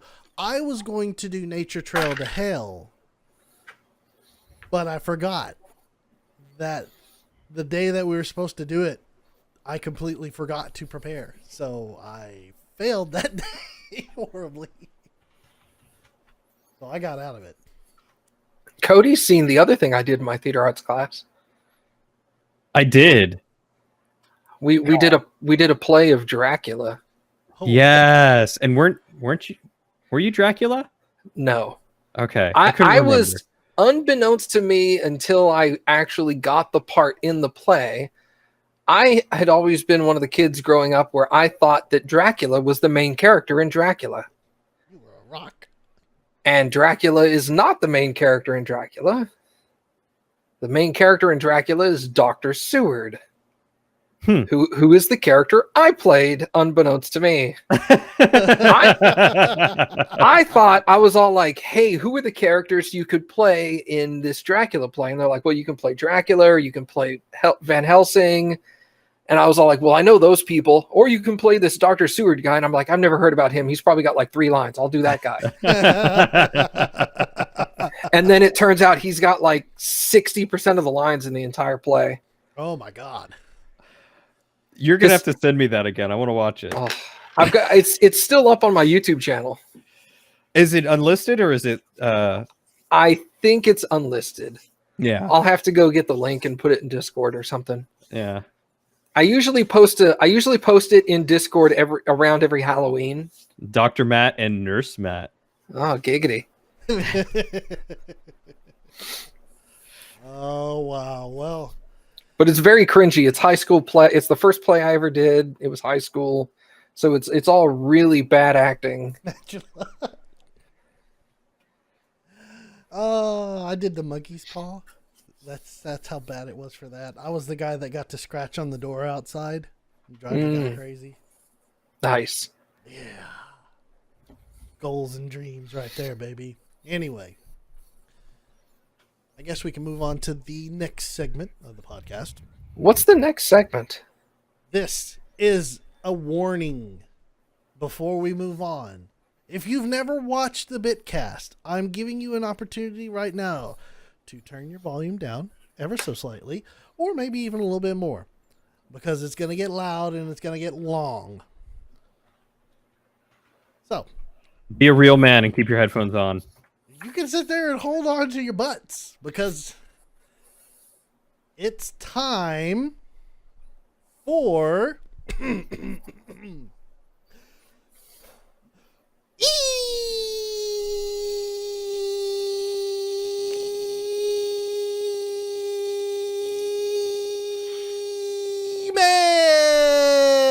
If you have an email that you want read on the VGBit Bitcast, you can send your emails to bitcast@vgbits.com. That's bitcast@vgbits.com. We will read them. And now we will read your chat messages too.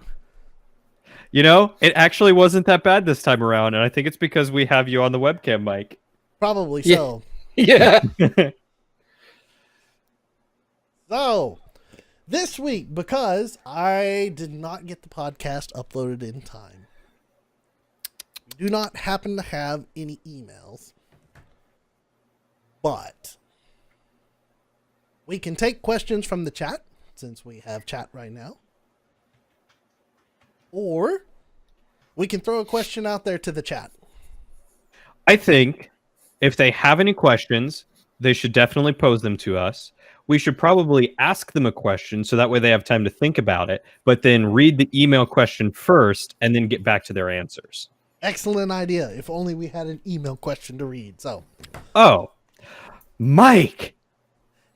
don't blame him. I didn't get the podcast up until yesterday. I just expect him to send emails regardless now. I know, right? We appreciate the email just because. We do. Always appreciate. Here we go. Here's one from our own staff burrito. Should I recklessly buy a 3D printer? All right, now I'm going to take this one very seriously because it is something I have considered investing a lot of money in. It really depends on the 3D printer that you're looking at purchasing and what you're looking at purchasing it for. Printing D&D minis, I'm sure.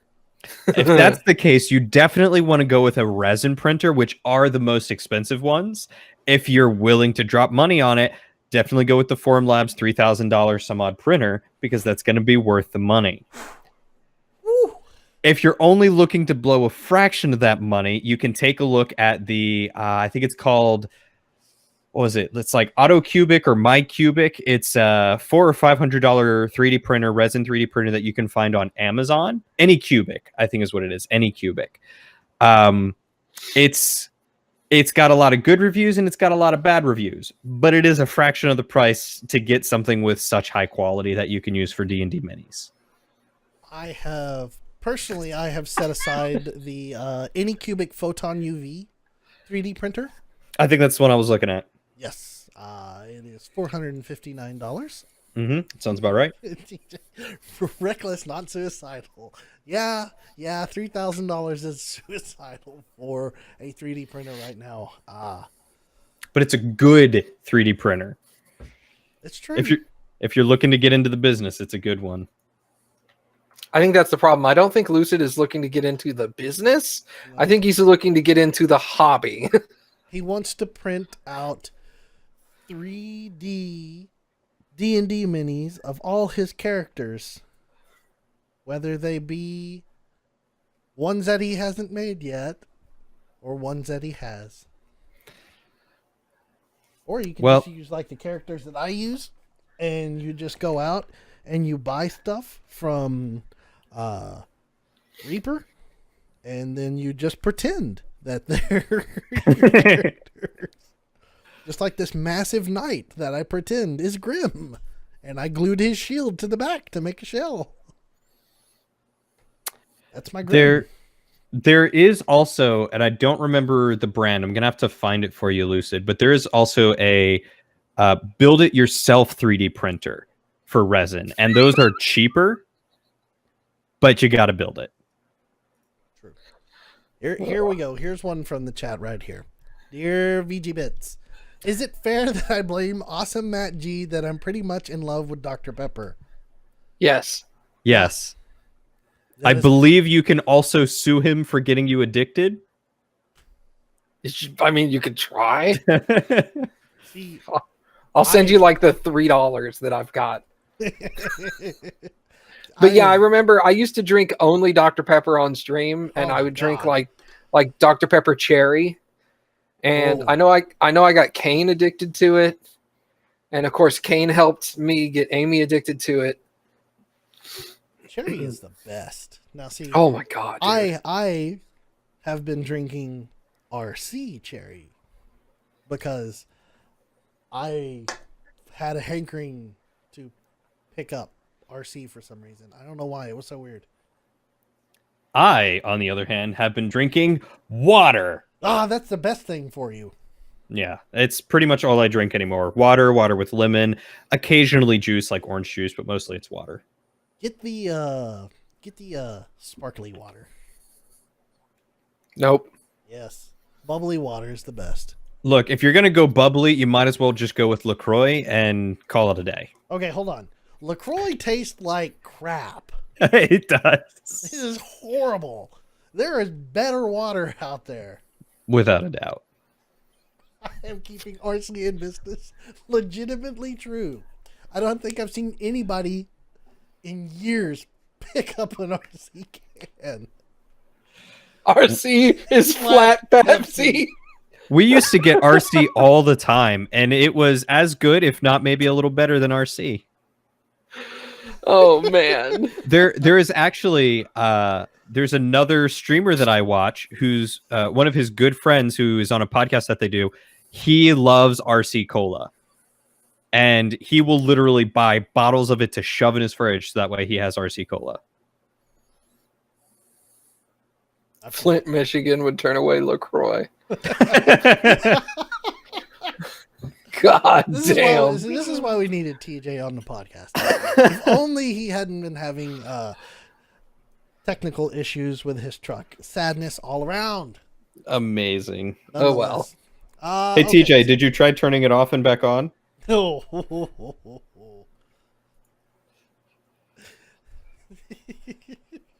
Start questioning TJ's ability to run his truck. Please. Yeah, TJ, why can't you just drive your truck like a normal person would? Curtis, we would also love you here. Absolutely. That's okay. Because then me and you could turn this into an Assassin's Creed Bitcast. Oh my God. That's one of the filler episodes that we talked about. Mm-hmm. 40 filler episodes? It's 40 episodes of Assassin's Creed. We'll record Daniel doing the intro and then have a picture of, like, replace it with a picture of him and a picture of me, and then just have Matt and Curtis doing the talking the whole time. Can my picture be done in crayons like a Absolutely. 5th grader? Absolutely. And I'll just go watch TV for a while. Yeah. Just let me know when you're done with the podcast. You should get a Polaroid camera, take a selfie of yourself, and then put it over top of the webcam so that way it's just seeing the picture of you. Hold on one second. There's got to be an app for that, right? No. You say take a selfie of yourself. So hold on one second. Here's a picture of me. Now that I've taken a photo of myself, this is the wonders of technology. I will send this photo of myself to myself. And I will put it on stream. Because technology. Nice. Well, that's one way to do it. So, questions for the audience that we have, since now we actually have the audience here in our hands and they can't quite run away just yet.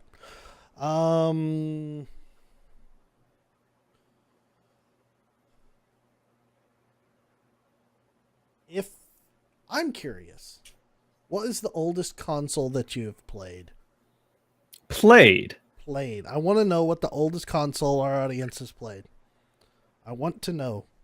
Were you an NES player? Were you a Magnavox Odyssey player? There is no Gesundheit. Gesundheit. Atari. Which Atari? 5200, 7200, 2600. Atari Jaguar. I think it's just naming car brands now.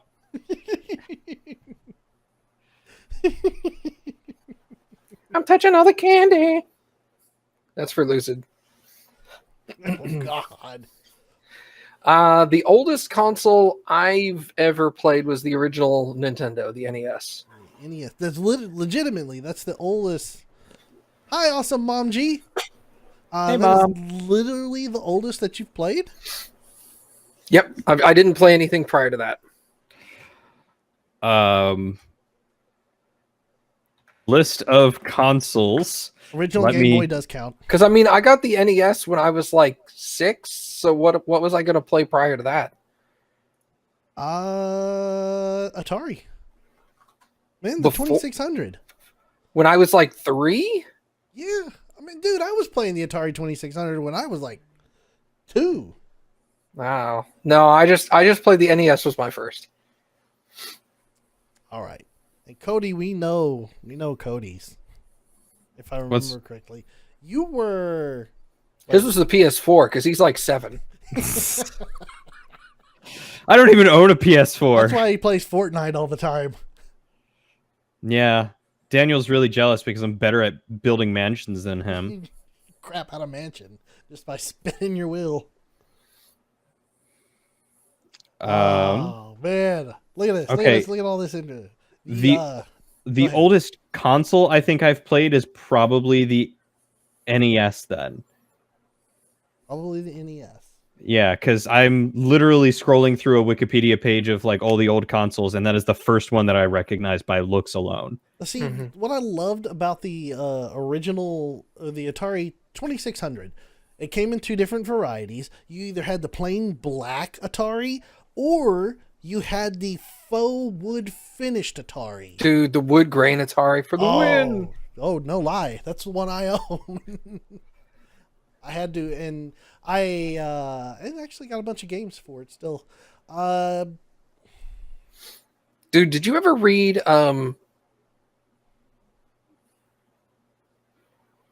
God, what was that? What was that book they made into a movie like 2 years ago? Ready Player One. Yes. Yes, I have.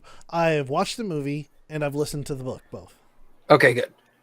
God, that was such a good story. It was a great story, but the crazy thing about that was Virtual Boy. Oh my God, shut up. it's the book, and I know everybody says this. The book and the movie differed so much. Sure. In the book, he talked about shaving all his body hair. All right. Well, while I do agree that they're both very different and I liked the book more, I still thought the movie was good. Oh, yeah. Don't get me wrong. I loved the movie. Yeah. The movie was fantastic. And it made sense why they changed up so much from the book to the movie. They had to modernize some of it to get the interest of like the young kids that would never have played like NES or Atari games or stuff like that. Changing like that the first key where they changed it in the movie, it was a race. Mm-hmm. Versus in the book it was Joust. Yeah, it was Joust. So I get that. what would you rather do? Would you rather watch a high impact race where Donkey Kong's busting up the track and everything, or would you want to watch a guy play Joust? On a cabinet. Yeah. Yeah. The one thing I will say is I was really disappointed they didn't have the flick sync of War Games.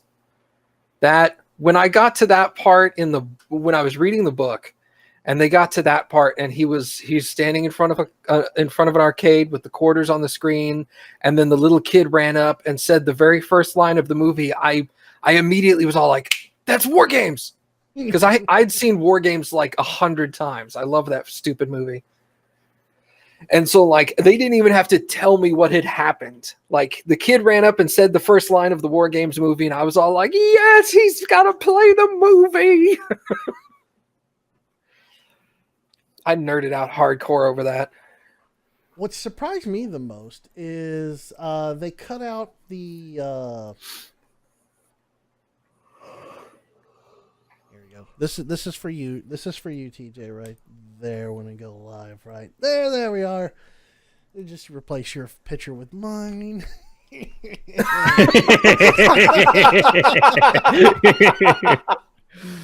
This week on the VG Bitcast, we have It's me, Daniel, me. Matt, Cody, and special guest Daniel. That's amazing. It's like what Gus does on the RT podcast. Yeah. That looks so great next to you. I just On let me turn and look. I think this is. No, I need to turn this way and look. I looked the wrong direction. There we go. I'll just look at myself and be like, God. hey. That's amazing. There we go.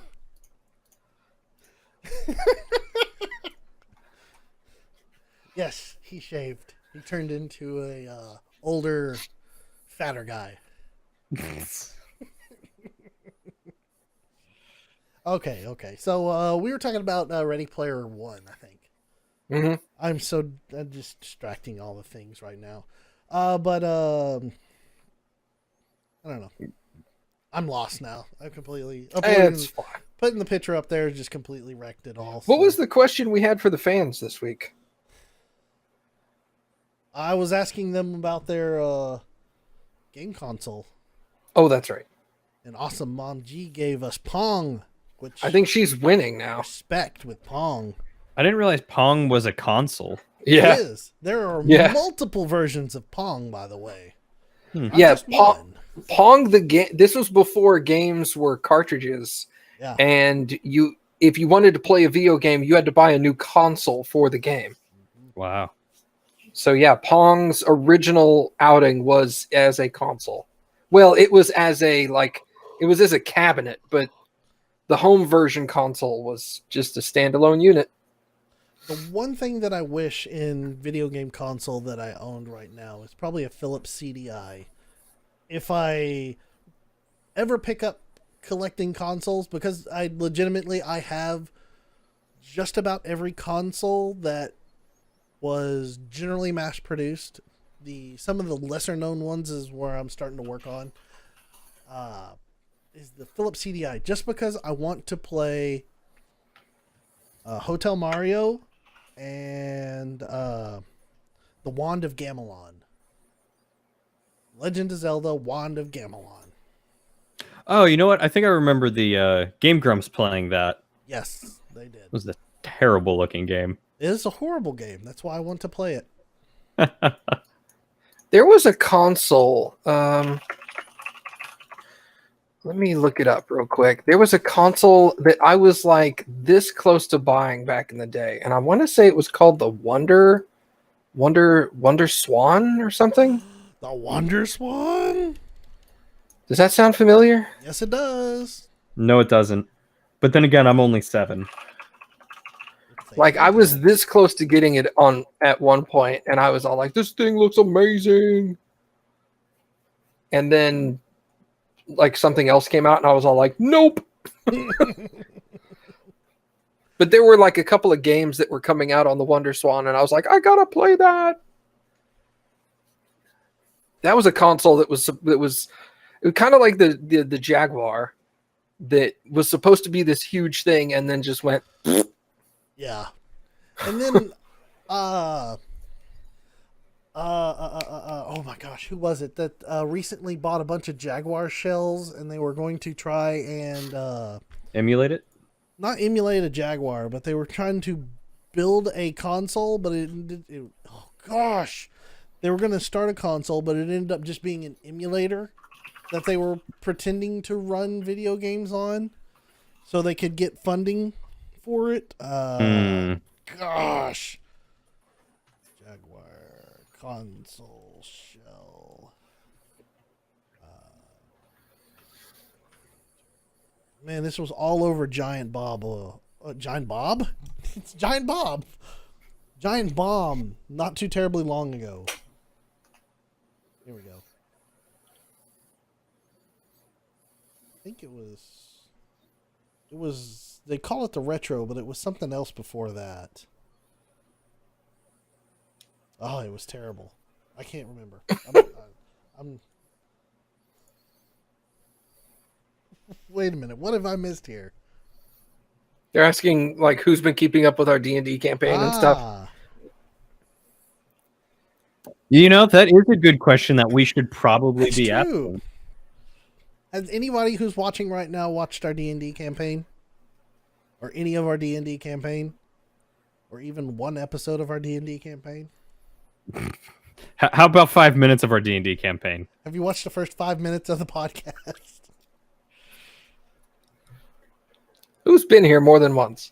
A show of hands, please. Oh, goodness. I started watching but kept falling asleep. Aw, That's fair. Neffy boy. No love for the DM, huh, Curtis? I get it. I understand. The DM isn't a character. He is too. He is all the characters in the game. Except for the player characters. My favorite character? Zoblob. Zoblob hates your guts, man. Favorite character. He also is not Love too it. big of a fan of me either. Oh, yeah. I can't wait until that actually comes to fruition. That is going to be wonderful. Yeah, about that.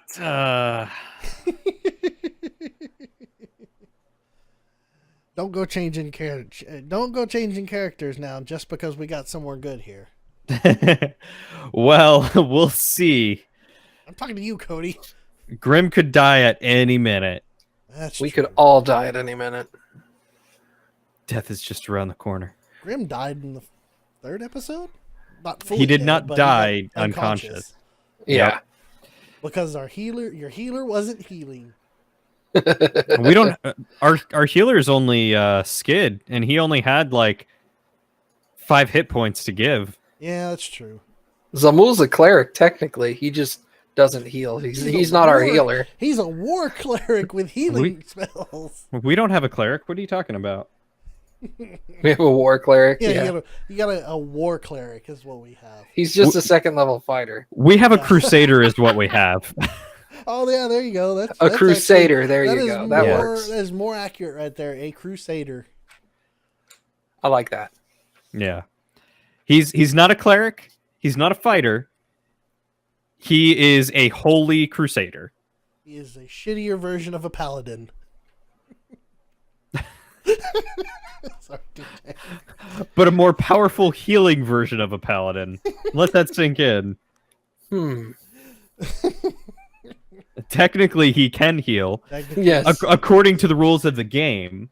Yeah. But He doesn't. his chooses. character, He chooses not to. He chooses to use his spells for damage. It's okay. We'll find out in. We'll find Does out. he all the does fun he things heal the someone in future. episode 8? We'll find out. That's it. Okay, you got us. That's the exciting part about episode 8. Zamul The answer- finally heals somebody. So that's what we've all been alluding to this entire time. I'm sorry. So please still watch episode 8, even though you now know what the whole everything behind it. Oh, it's so much fun. Guys, this has been fun. Yes, sir. Even though we had some technical difficulties. We'll get him figured out for next time. Hopefully we'll have them solved for next time whenever we go live with D&D. But next week we will be live with the podcast on Friday. Then the following Saturday, I should say this is all Central Time right here. This is Standard Central Time. It is 7 o'clock Friday nights for the podcast. And then every other Saturday, not this coming Saturday, which would be tomorrow, the one after that, which would be the 8th or the 9th, I think is the 9th, we will be doing a live broadcast of the D&D podcast,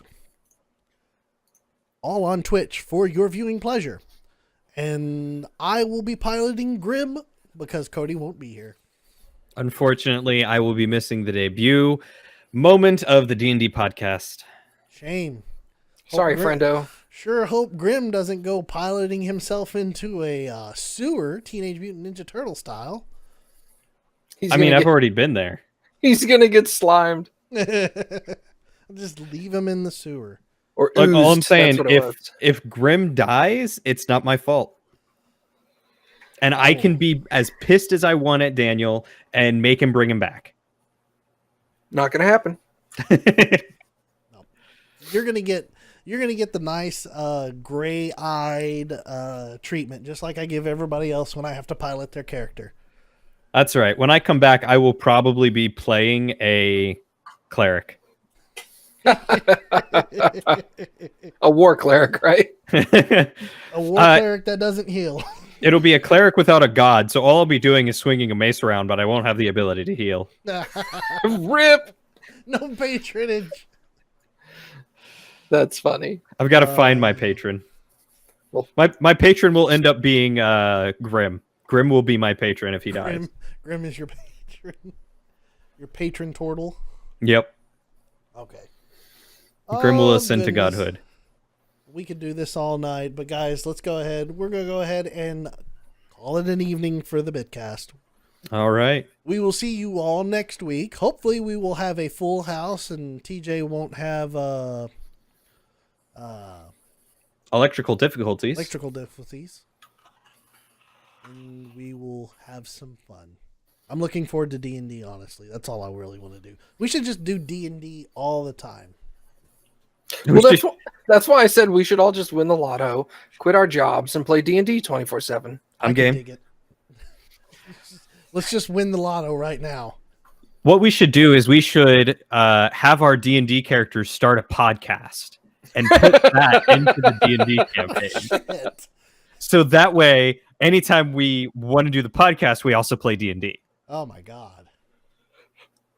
There you go. That's your next level right there. D&D podcasting.